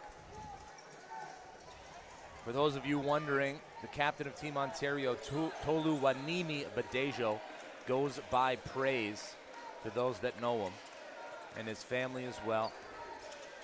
Here's Petillon. La Rosillier far side, double teamed by the timeline. Too much body by Jalen Shepard. And that'll be free throws for Quebec. Both teams in the bonus now, so for Quebec, I mean, they're not going to want to foul. They're going to want to get as many stops here as possible, but for Ontario, it'll be interesting if they kind of use that to their advantage a little bit, trying to take away some possessions, ending it quicker by fouling, sending them to the line. I mean, Quebec right now 12 for 16 from the line, so doing some good shooting there, but it takes away the potential 3-point ball in the last 2 minutes here. 2 minutes to go in the gold medal match. It's a 9-point game. Badejo picked up by La Rosillier. Clark comes up to grab the ball, and now it's Walters on the wing, picked up by Desanka. The handoff. Luqueta unable to stay with Walters, and Walters gets to the rack.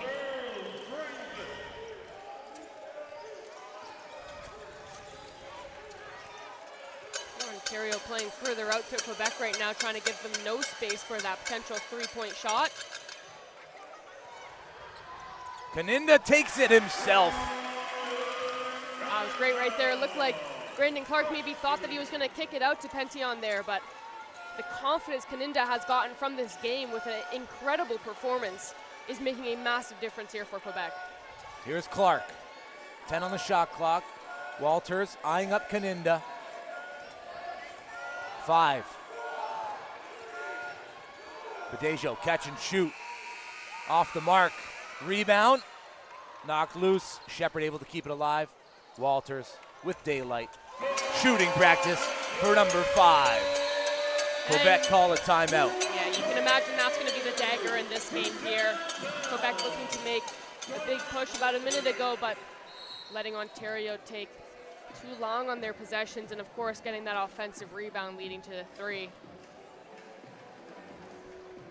would have to be some very quick possessions and some quick stops for Quebec to battle back in this one, but Ontario's done a great job of kind of always keeping them at a good distance away.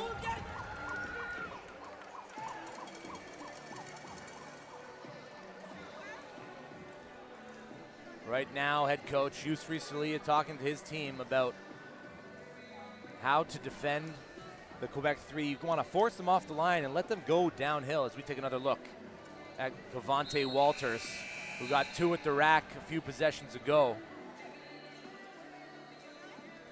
Yeah, but again, that's when we kind of thought that It looked like Kaninda was going to pass it out to Pention. He was around the perimeter, but no, he just pivoted and took the lane, and it was a great move there. A safer layup rather than a three-point ball, and now as Quebec advances the ball here, they're going to need a quick three.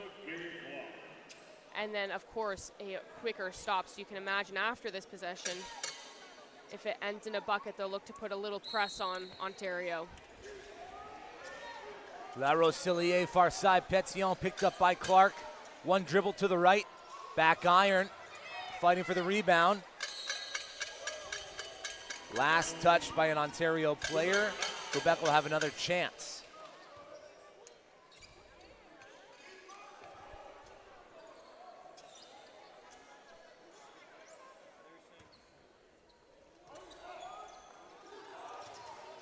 Again, it's to Pétion. La Rosillier wasting a lot of clock, looking for the screen. He throws it up, drops it in. Need a big stop here, but that was exactly what they needed on that offensive possession. Shepard finds Badejo, back to Shepard, and they are content to get deep into the shot clock. The screen comes from Osage. Badejo attacking, loses it, keeps it alive. Walters calmly overcooks it. Shot clock violation and a foul. Walters is going to stop the clock and send Gabriel Dissanka to the line.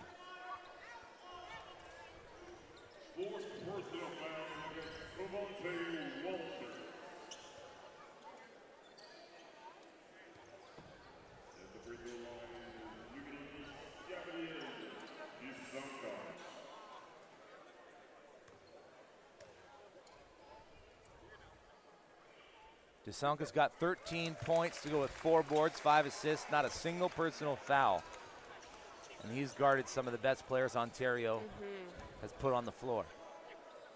Looks like after this, they'll look to put Zapata back in. It's been a great force for them throughout this entire national, so it's only right for him to kind of finish it out on the court. Zapata in, Luqueta out. Quebec need a turnover. They foul Shepard immediately. Jalen Shepard will head to the line for a pair. He hasn't shot he's 2 for 2 from the free throw line today. One of 3 players on Team Ontario with a negative plus minus. He's at minus 15 in this game. He drains the first.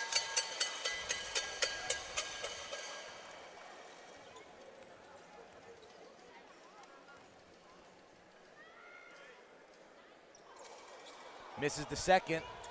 La Rosillier has to do it quick. Finds Dissanka. Catch and shoot. It's in. 18 points for him. And they foul Badejo. With 2.8 left, they should add a few more as we get another look at that cross-court pass. Yeah, it's exactly what they needed right there. Catch and shoot. Great job of doing that before Jordan Osagi was able to get proper positioning and to affect that shot.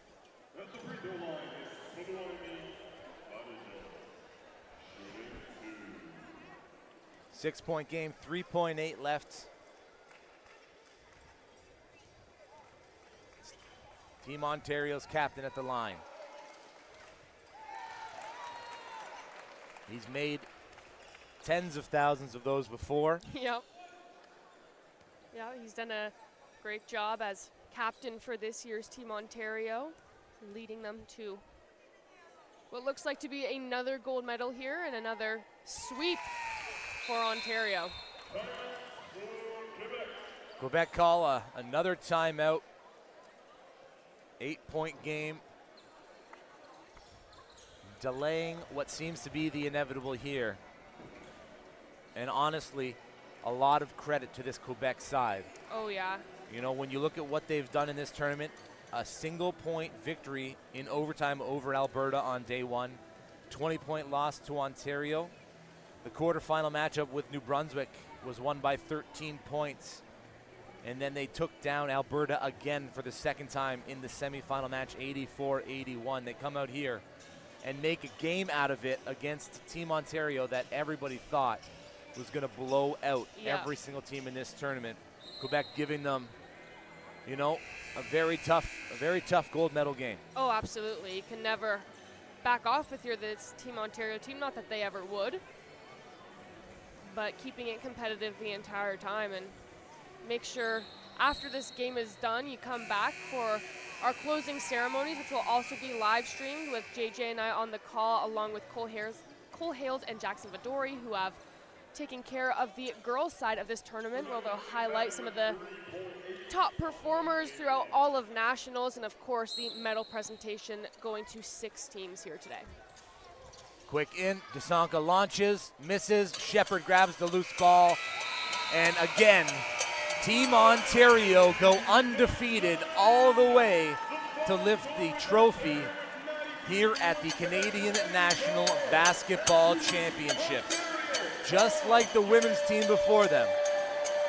Huddling up, letting their emotions finally show.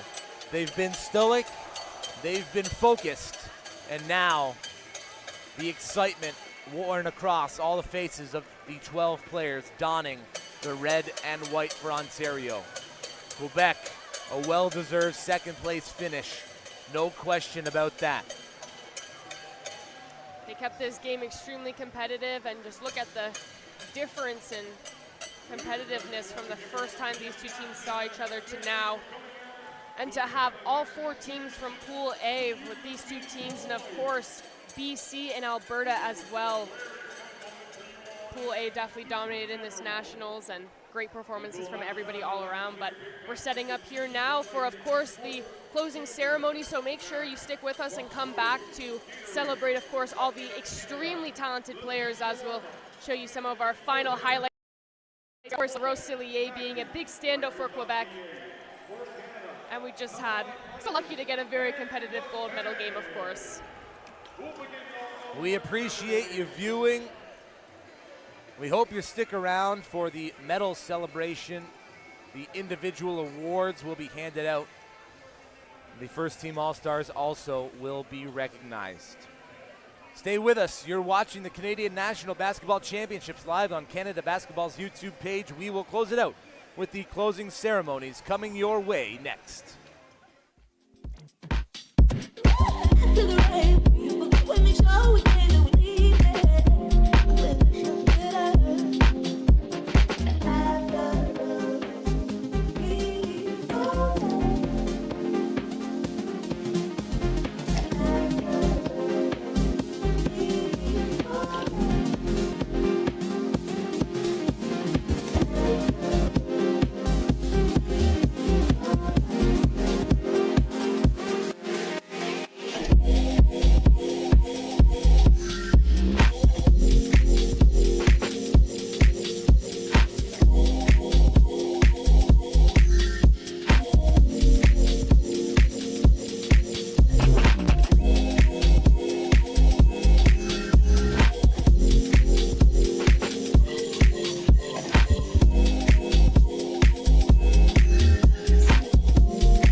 Will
And as the teams continue to file into the Ontario Tech University Gymnasium, J.J. Evison and Haley Hopkinson now joined by Cole Hales and Jackson Vidori, who covered the 15U women's side, did a great job calling those games, telling those stories. Welcome back, gentlemen.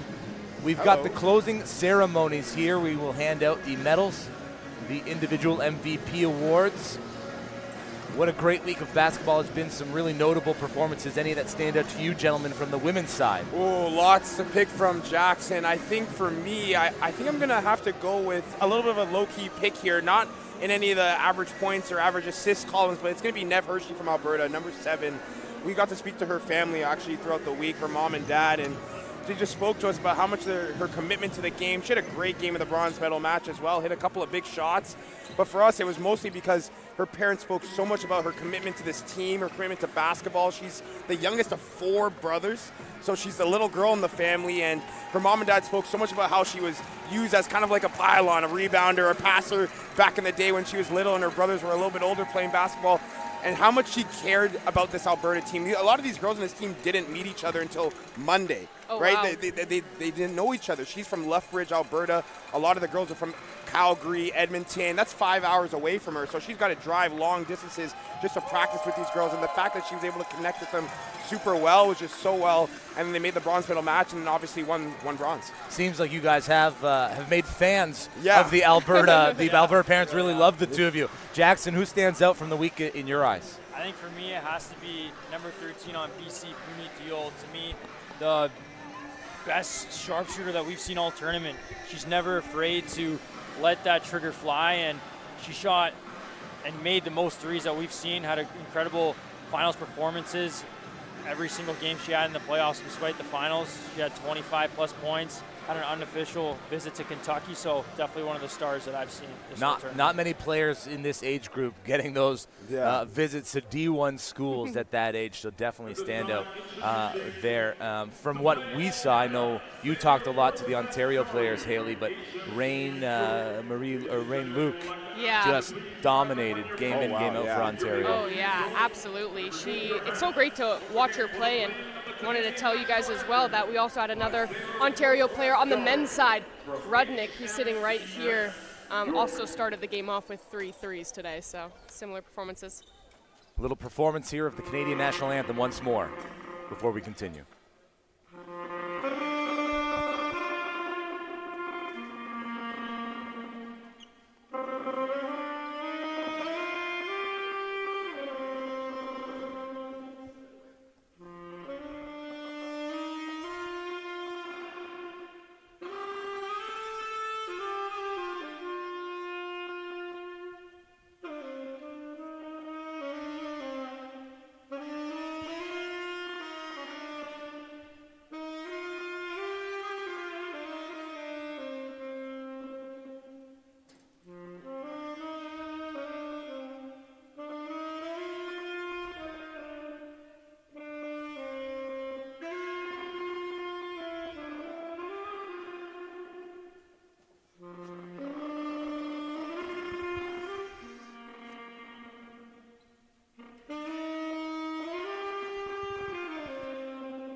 A little soulful saxophone, the last playing of the Canadian National Anthem from this tournament, coming from one of the representatives of the Canadian Navy, who have a little booth set up here in the Ontario Tech Gymnasium at the Canadian National Championships on the 15U side.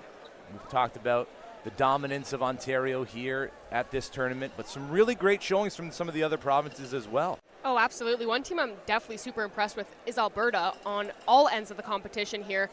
We know the girls had obviously a great nationals as well, but for the men, a ton of those guys coming from Genesis basketball, which we saw a ton of guys like Patrick Enamale from last year come from those programs as well. All week we've had so much fun pulling all these names from last year. A ton of player comps to those as well, but Alberta, definitely very impressive. To piggyback off you for the women's side on Alberta, they started off 0-3, Cole. It was a pretty tough road for them. They ended up beating an undefeated Saskatchewan team, made it to the semifinals against Ontario, and ended up winning bronze. So it really went 0 to 100 real quick for Alberta, and both Alberta teams ended up coming with some silverware. Yeah, Saskatchewan, you mentioned them. They were really good as well. Didn't get to make the playoffs, but put up a good fight against Alberta, and they were just one of the funner squads to watch this week. Liked both the British Columbia squads, both the men's and the women's, and Nova Scotia gets a special shout out as well for their men's side. Cadence McLeod, this kid was averaging a triple-double early in the tournament. He's putting up crazy numbers. Could be kind of in that top 3 category for the MVP awards that will be coming up here shortly. Claude Nemhard from Ontario Basketball here in the building, along with Rowan Barrett from Canada Basketball. As Claude Nemhart steps up to the mic, we'll try and get a little bit of that audio for you now.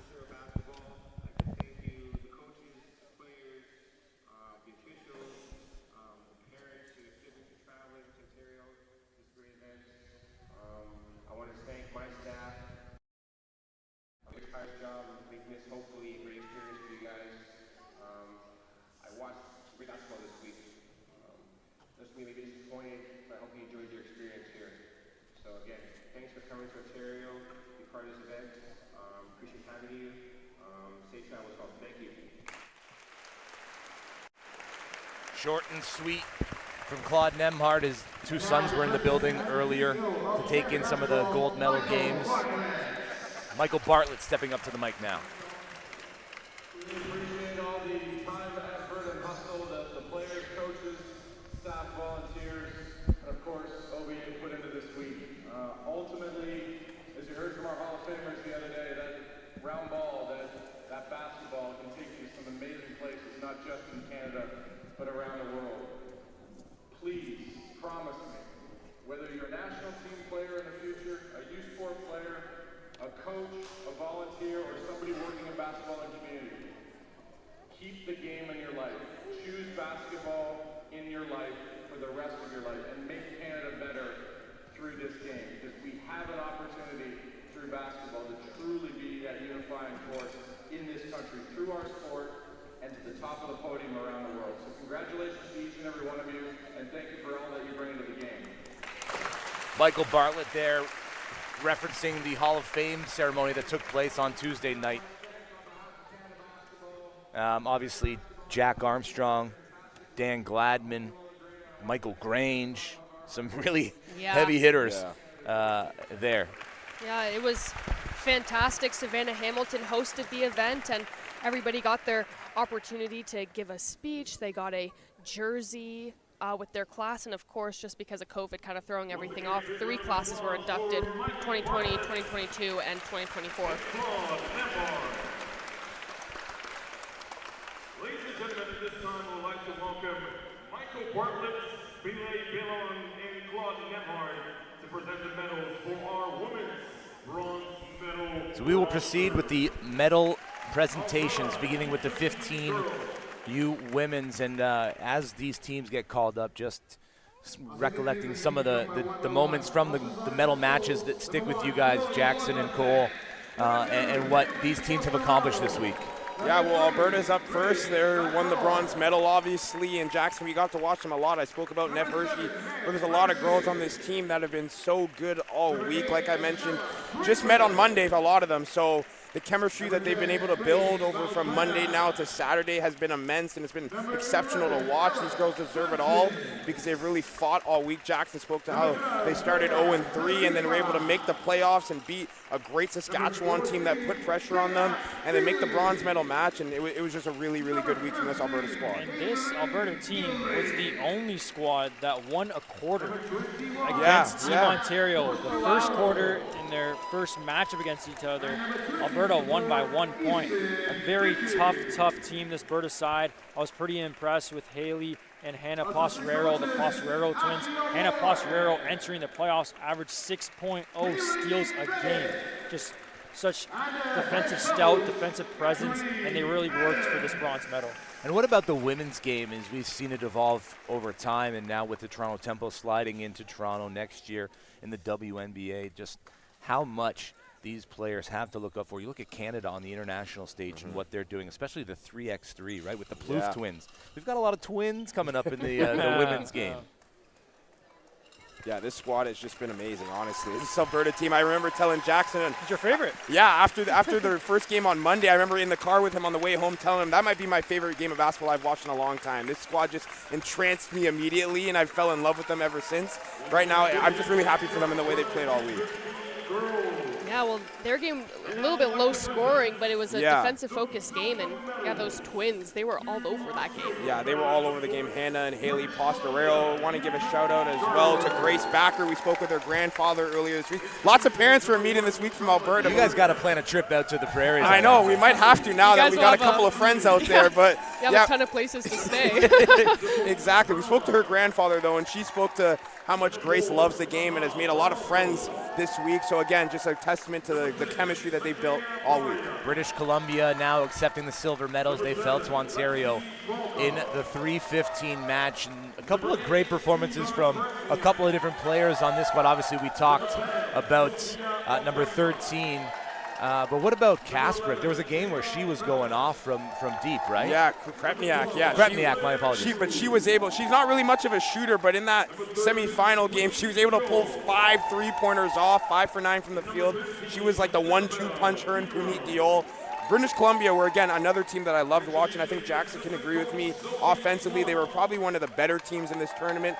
And then in that final, just obviously wasn't able to get it done, but they put on a great performance all week. Yeah, we've said Punit Diol's name all tournament, but Eva Krepniak is really that 1-2 punch. She averaged over 15 points, top 4 scorer, and also played the most minutes in this tournament. 36 minutes a game throughout the whole tournament. No rest for the wicked. Cheryl Jean-Paul, the head coach there of Team British Columbia, a great color commentator for the Vancouver Bandits in the Canadian Elite Basketball League, working sometimes along James Cebulski over there on the west coast of Canada. So basketball very strong in British Columbia, as we know, former home of the Vancouver Grizzlies, now in Memphis, when they sometimes wear those Vancouver Grizzly throwbacks. And it's just, I remember when they played Toronto, and it was Toronto and Vancouver. They're both, such a cool thing. The retro jerseys, Got to bring back the Grizzlies, or the Vancouver team. They got to bring them back, please. JJ and I were just talking about that, actually. We were talking about how Vancouver loves their CEBL team, the Bandits out there. So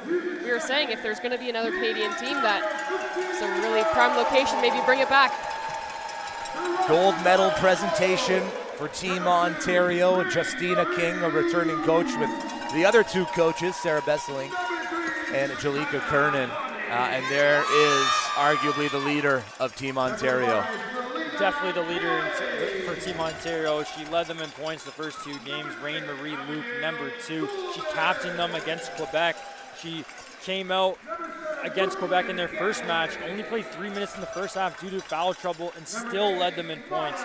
For me, it's her tenacity, it's her aggressiveness, averaged 3 steals a game, great perimeter defense, and just such a vocal leader. Yeah, I got to speak to that as well, Jackson. Super vocal, ferocious, down low in the paint when she's driving. She was one of the leaders on this Ontario squad and was vocal all the time. But all the ladies on this team were amazing. We had the pleasure of calling every single one of their games, and every single time from minute 0 to minute 40, I think they pressed all game, every single game. That seems to be the identity of Ontario basketball when you go through their training camp. The first practice, there's no offense discussed. It's all defense. Haley, you talked to Justina King, who coached this summer in Hoop Queens, about her experience here again at the Nationals. What did she have to say? Well, she just said, I asked her, I said, if there's kind of a couple words or a phrase that you could use to describe this team. She just said entertaining. She said that she nearly got a 6-pack from how hard she was laughing throughout this time. So they just had such a great time together. And we've got some fantastic talents here. And like we were talking, Justina King goes from Hoop Queens MVP to a coach, and now the Wayne and Teresa Embry Fellowship. So she's a up-and-coming leader for Canada basketball, coaching a ton of these up-and-coming just women in basketball as well. So this team definitely had a ton of fun, as well as being extremely dominant. And correct me if I'm wrong, but does she not do some work with the Raptors and the Raptors 905 as well? Yes, she does, exactly. And with her fellowship this year, she was with Giants in Africa. So actually, the day she was here, she missed the first day, but the second day, she missed the first day because she was in Africa in that event. So she hadn't even been in Canada for 24 hours when I interviewed her after your guys' second game. So her commitment definitely speaks volume, and that's just a good representation of all of Team Canada's commitment and, of course, the Ontario girls. Team captain for Team Ontario will accept the championship plaque for the team. Jada Tomlin, great player. We got the moment. We got to watch her play a lot, Jackson, and she might not be offensively the greatest, but she's definitely the loudest person on this team. Yeah. She's so vocal, talking to her teammates all the time. We got to sit so close to the court this time in that gold medal match, and I don't think she stopped talking the entire time. No, she didn't. She captained 4 out of 5 Ontario games, and everybody kind of looks to her when things aren't going right, when it's starting a little bit slow, and her leadership qualities definitely show on the court. Michael Bartlett, Rowan Barrett, and Claude Nemhard now distributing the bronze medal to the 15U men's side, Alberta squad. Lucas Thomas had a great gold medal game, Haley. Oh yeah, he would all of a sudden just start erupting and raining threes on opponents throughout the entire nationals, but hitting that 20-point mark numerous times. And this Alberta team is extremely special, and I think as they get older, we're going to see a lot of them on that U17 team as well. Well, I think for Lucas Thomas, he played in this very exact tournament last year, so he kind of has that extra year of experience over a lot of players where it's their first time, nerves are settling in. He doesn't have those nerves. He's been on this stage, he's been in these moments, so he can hit these big shots. Absolutely. Another standout for Alberta, number 11, Mikhail Francis, kind of battling through a right calf injury as you see him receive his medal. Now edge prep on the radar for him. No, he was just so dominant, and he didn't have to be the highest scorer or have the most rebounds on the team, but he just felt like he was leading the team the entire time. Just explosive plays after another and drawing so much contact, but really giving Alberta the boost that they needed anytime they were kind of falling behind in any sort of game. So Alberta collect bronze on both sides of this national championship bracket. And Quebec's been creeping up behind Ontario for a really long time when it comes to these national performances, but Alberta in the recent couple years definitely another one Alberta that could, right there, Alberta right there. I remember even from last year's edition of the tournament, Alberta was one of the better teams me and Jackson got to watch on the men's side, and this year once again winning bronze. Exactly, and last year the U17 Alberta guys making it to the finals against Ontario, but competition is getting stronger and stronger between all of these provinces, and the kind of growth of the circuits and the junior EYBL and all these prep schools, the competition, it's definitely at an all-time high and continues to grow. We talked about this a little bit throughout the week, but it feels like every time we talk about Canadian athletes on the rise, there's never a better time. When you look at the MVPs across the 4 national sports in America, all the MVPs are Canadian. Most recently, Shea Gilgeous-Alexander, who had his moment in Hamilton a few nights ago. As we proceed with the silver medal presentation for Team Quebec, who really gave it to Ontario there in the gold medal game. They were not giving up down to the very final few seconds.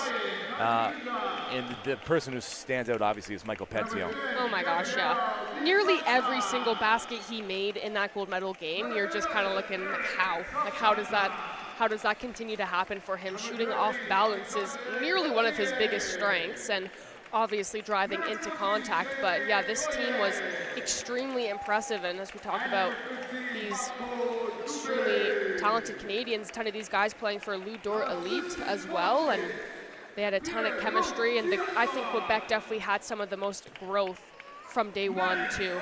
Of course, today taking home the silver and going undefeated, of course, aside from the first and second meeting with Ontario, but they gave us great games every time. Almost like a little bit of a rivalry here between Quebec and Ontario now. They've faced each other a lot in the last couple of years, and it seems to always be this: Quebec silver, Ontario gold.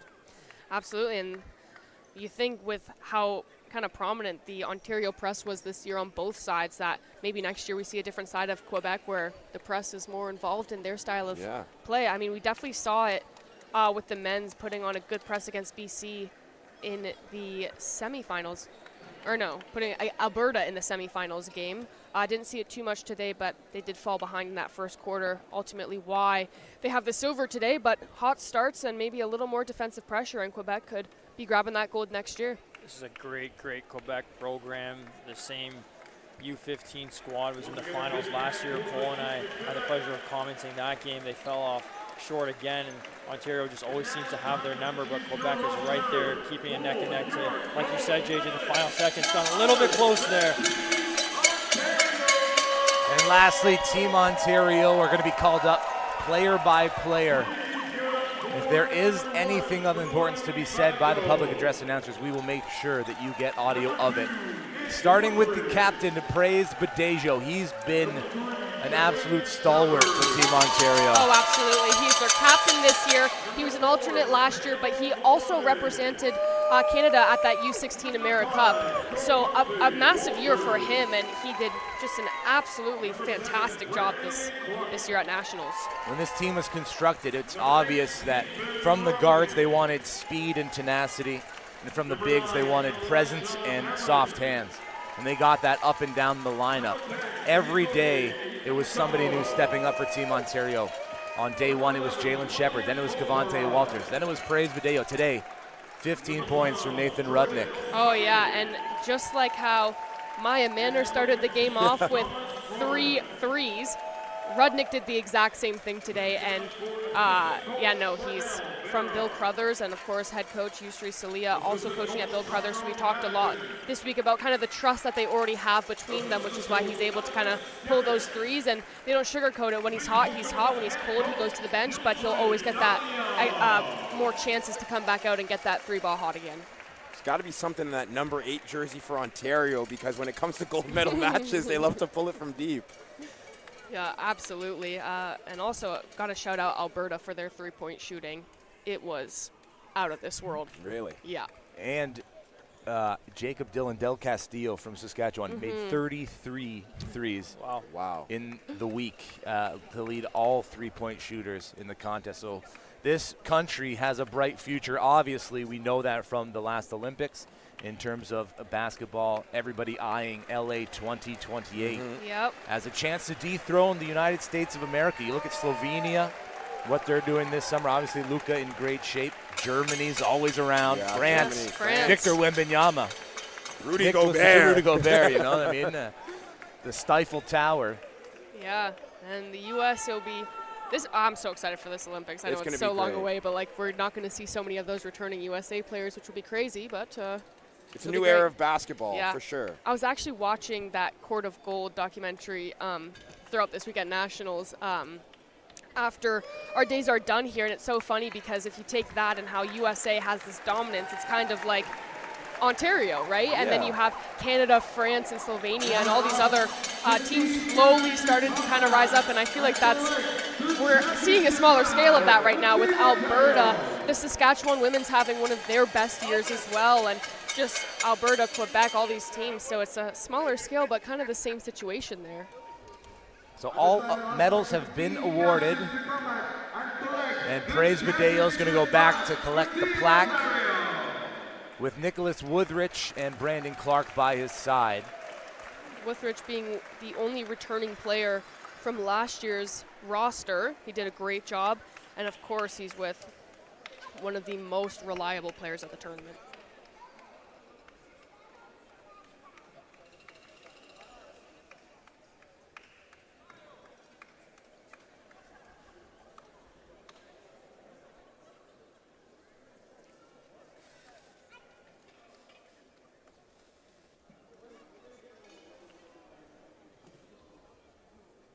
Even after winning the gold, serious faces on the boys' looks. They're probably thinking about the next tournament they're going to be in, whether it be for club play or thinking about that next Instagram post. There you go, yeah. The trophy emoji. Glued to the phones, yeah.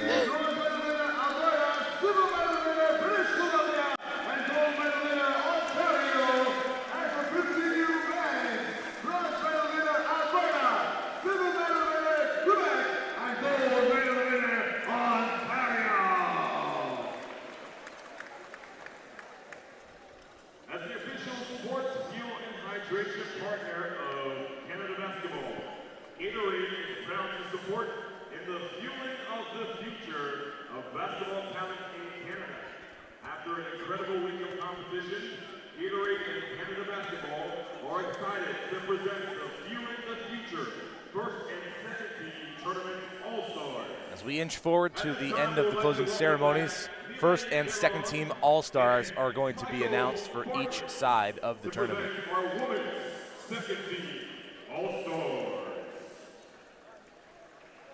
The second team All-Stars, fueled by Gatorade for the 15U women all. So starting with the second team. Can we get a drum roll, please? Always got to add the suspense. From Newfoundland and Labrador, number 2, Erica Whitney. Oh, wow. Had to be her first. Erica McNeil. What can we say about her, Jackson? I honestly thought she would have been a first-team All-Star. JJ, she led this tournament in points with 20, led with rebounds with almost 15 a game, averaged 20 and 15, but Newfoundland just didn't make it that far in the tournament, but she was definitely the biggest star on the stat sheet. Also led in 2-point percentage as well, 50% from 2 points, so she's making half of her shots. That's pretty good. Let's see the drum roll away. From Team Alberta, number 2, Haley Postoraro. Oh, wow, we spoke about her earlier, but Haley Postoraro, I'm sure her sister Hannah will be on one of these two teams, but Haley was a great downhill driver and honestly one of the best defensive players I've seen on the women's side in this tournament. Was so astute, not allowed anything inside the paint, fully deserved second-team All-Star. Yeah, she captained this Alberta squad, like you said, always good at attacking the basket, left-hand shooter, and always drove left. Number 8, Maya Manners. And then Maya Manners, the star of the gold medal match, had a couple of threes, had a huge game, and deservingly gets a second-team All-Star here because she was just one of the better players here in Ontario. Well, definitely the difference maker in that final game. 3 threes in the first quarter, 5 threes in total, 18 points in 16 minutes. Yeah. I mean, she was just so efficient for this Ontario team, and we kind of got to see her game continue to grow further on. The more games that she played, the more shots she was hitting, and kudos to Manners. Number 13 is Andrea Manana from Quebec. We got to watch her in that bronze medal game, and she was a force of nature down low in the paint. Again, one of the best defensive players we watched in the tournament. Ferocious blocks, always getting steals. I think every single time we peeked at the stat sheet, she always had 3 steals and 3 blocks. Wow. She's definitely the defensive stout for this Quebecois team. Very loud on the court, played a lot of minutes, and again, just standing tall in the paint. And your final second-team All-Star from. Can we get a last drum roll, please? From Team Ontario, number 13, Daria Enyo Jukon, again, been a star all week for this Ontario women's side. She didn't have the biggest game in the finals in the gold medal match, but throughout the week she was definitely one of the most important players. Me and Jackson actually called her and Sienna Morris the Twin Towers of Toronto. That's how good they were down low in the paint. You couldn't get any scoring down low, so they were just one of the 2 best players that we've seen. Yeah, she was a 2-way player. Her mother, Krista, coaches at York University for the women's basketball team, so she certainly gets all of her knowledge from her. So your second-team All-Stars for the 15U women's side coming together for a team photo, all well-deserved. Great performances up and down the line. It sounds like defense was top of mind when creating this team. 100%.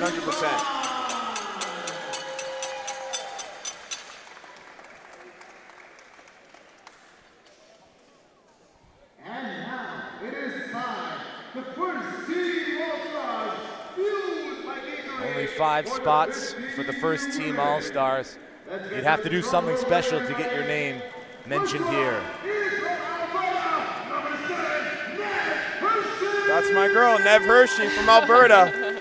I know her parents are happy about that one. I don't think Alberta is still here, so Haley Postoraro will accept the award for her. But Nev Hershey, I've spoken so much about her, a great player. Alberta is here. It's just we talked to Nev Hershey's parents. They had to catch a quick flight.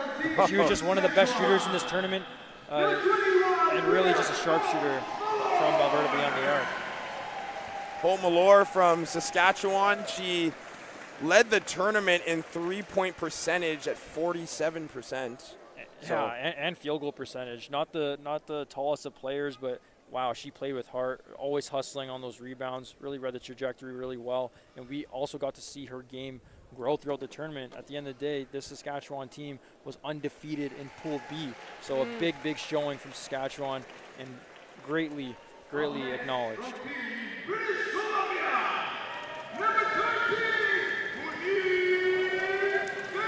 Someone you spoke to, Jackson, someone we spoke of a lot during this week, Puneet Diol, was a first-team All-Star last year, gets it in her second year, consecutive years. Just we can't speak enough about how good of a player she is. Yeah, like we mentioned, unofficial visit to Kentucky, even in the finals. everybody in the crowd on the opposing team knew. They're yelling, don't let her touch the ball, don't let her touch the ball. If you give her an inch of space, she was going to make you pay. Average 20, great showing from Dior.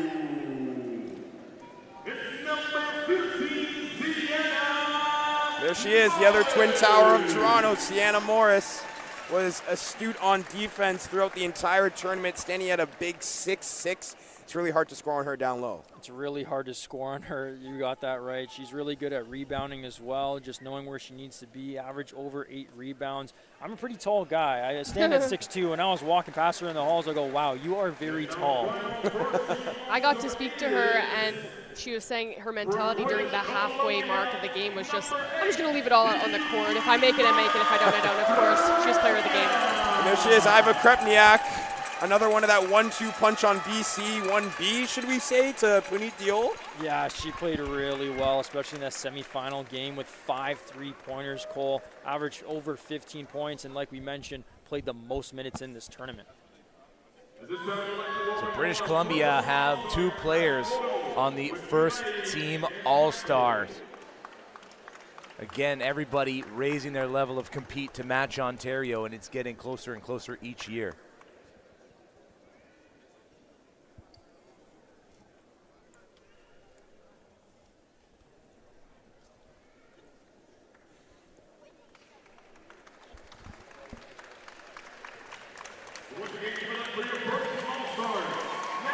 So congrats to all 5 first-team All-Stars here. What a tournament from all 5 of them.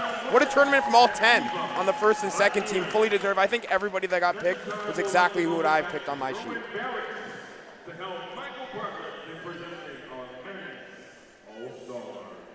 We switch over to the men's side, starting with the second team All-Stars. Rowan Barrett and Michael Bartlett will present the awards, beginning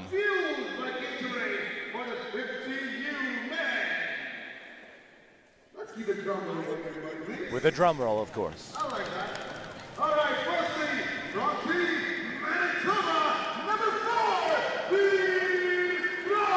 Veer Brar from Manitoba unlocked something new in this tournament. His scoring was top level. Oh, yeah, and I'm not too sure about today's stats, but at least coming into today, he had the most amount of field goals made, and he was just extremely dominant. Not one team was able to solve how to stop him at all, because you stop him in one way, he'll show you a different way to score. Got to the rack, finishes with the left and the right, can shoot it from distance.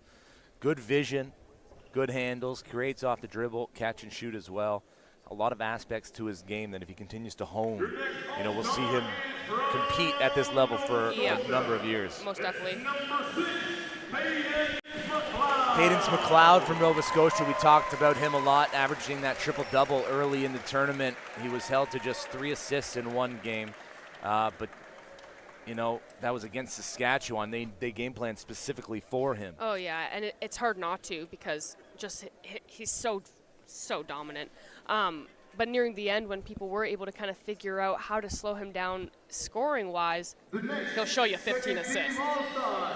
from Team Saskatchewan, number 8, Jacob Dylan Del Castillo, the guy who made it rain in both gymnasiums, awarded second team All-Star here for a great showing for Saskatchewan.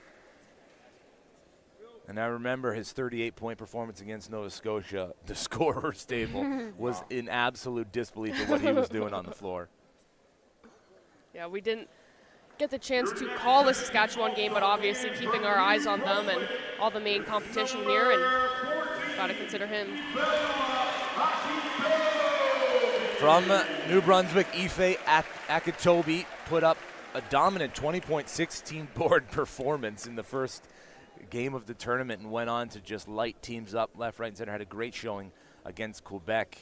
They couldn't get the win there, but he is somebody on the rise, and Canada basketball needs to pay attention to him. Oh, absolutely. He has just all of his fundamentals down so well. You want to see boxing out, look at him. He'll show you that and how to use that to his advantage.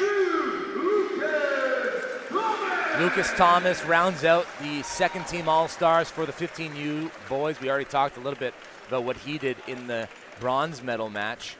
And all week, you know, he's just kind of been the engine for that Team Alberta. Absolutely. Can do a little bit of everything, and it's just another one of these players where you give him an inch of space, and he'll punish you for that.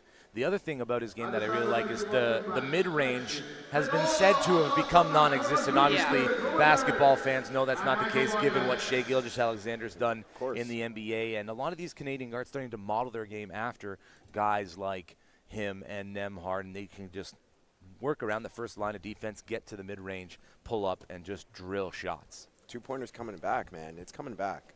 Lucas Thomas leading the charge. Well, yeah, I couldn't have picked a better 5 to be the second-team All-Star as well, and all these guys potential to be first teams as well. Of course, stiff competition here, but they're getting the recognition that they absolutely deserve. Please welcome from Ontario, number 7, Brandon Clark, the first awarded to the first-team All-Star. No surprise there. Probably the most consistent performer on Team Ontario. Oh, absolutely. I could say in the entire Nationals tournament as well. It was so good because we've talked about it so much during his games, but while everyone is adjusting to the competition and whatnot, he doesn't need the adjustment period. He can find ways to score the entire time. So he's kind of like that constant that they have so that Ontario can always start off on the right foot, and that's kind of, we see it with Ontario, especially on the men's side. It's either the first quarter where they win those games or the beginning of the third, and he made sure that they did it in the first. Mikhail Larosilier getting a nod here to the first-team All-Stars, the point guard for Quebec. You sleep on him for a half a second, he's pulling up in your face. Yeah, he was really good, and especially love the way that he worked with, of course, their 7'4" center, Gauthier. The two of them worked very well together, and you can see them communicating on the court on how to kind of grow their game together. I just remember they had one kind of mishap where the ball wasn't given to Gauthier high, and they had a conversation about it, and they fixed it on the next play. Michael Pétion, also from Team Quebec, getting the first-team All-Star honors. Deservedly so. Really kept Quebec in that gold medal game, especially down the stretch. Making great play after great play, and when he realized the double and triple team was coming, he found the open shooter. Absolutely. That one is really a no-brainer, and just setting himself and his team up for some great success, and he's definitely going to be someone to keep an eye on as he develops even more.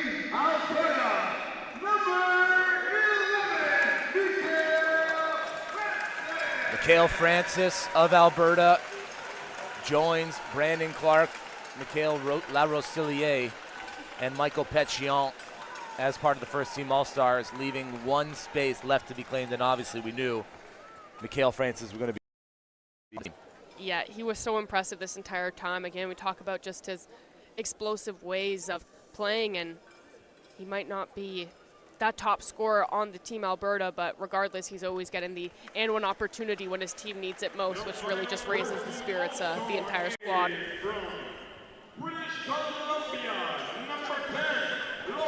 Logan Spack rounds out the 5 on the first team. He dropped 38 in a game. Absolutely unstoppable. He plays great defense. You know, this guy next year, if we get to see him at this tournament, I think he's going to take a huge step forward, given his size and ability. I completely agree.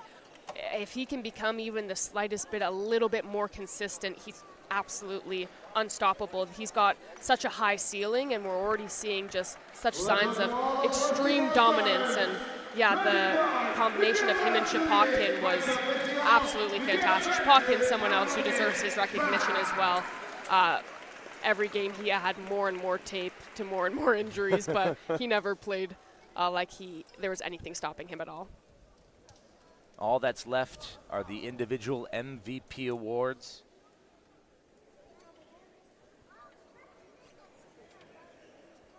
Although we may have an inkling on who's going to win it from the women's side. I'm not too sure it's as obvious on the men's side.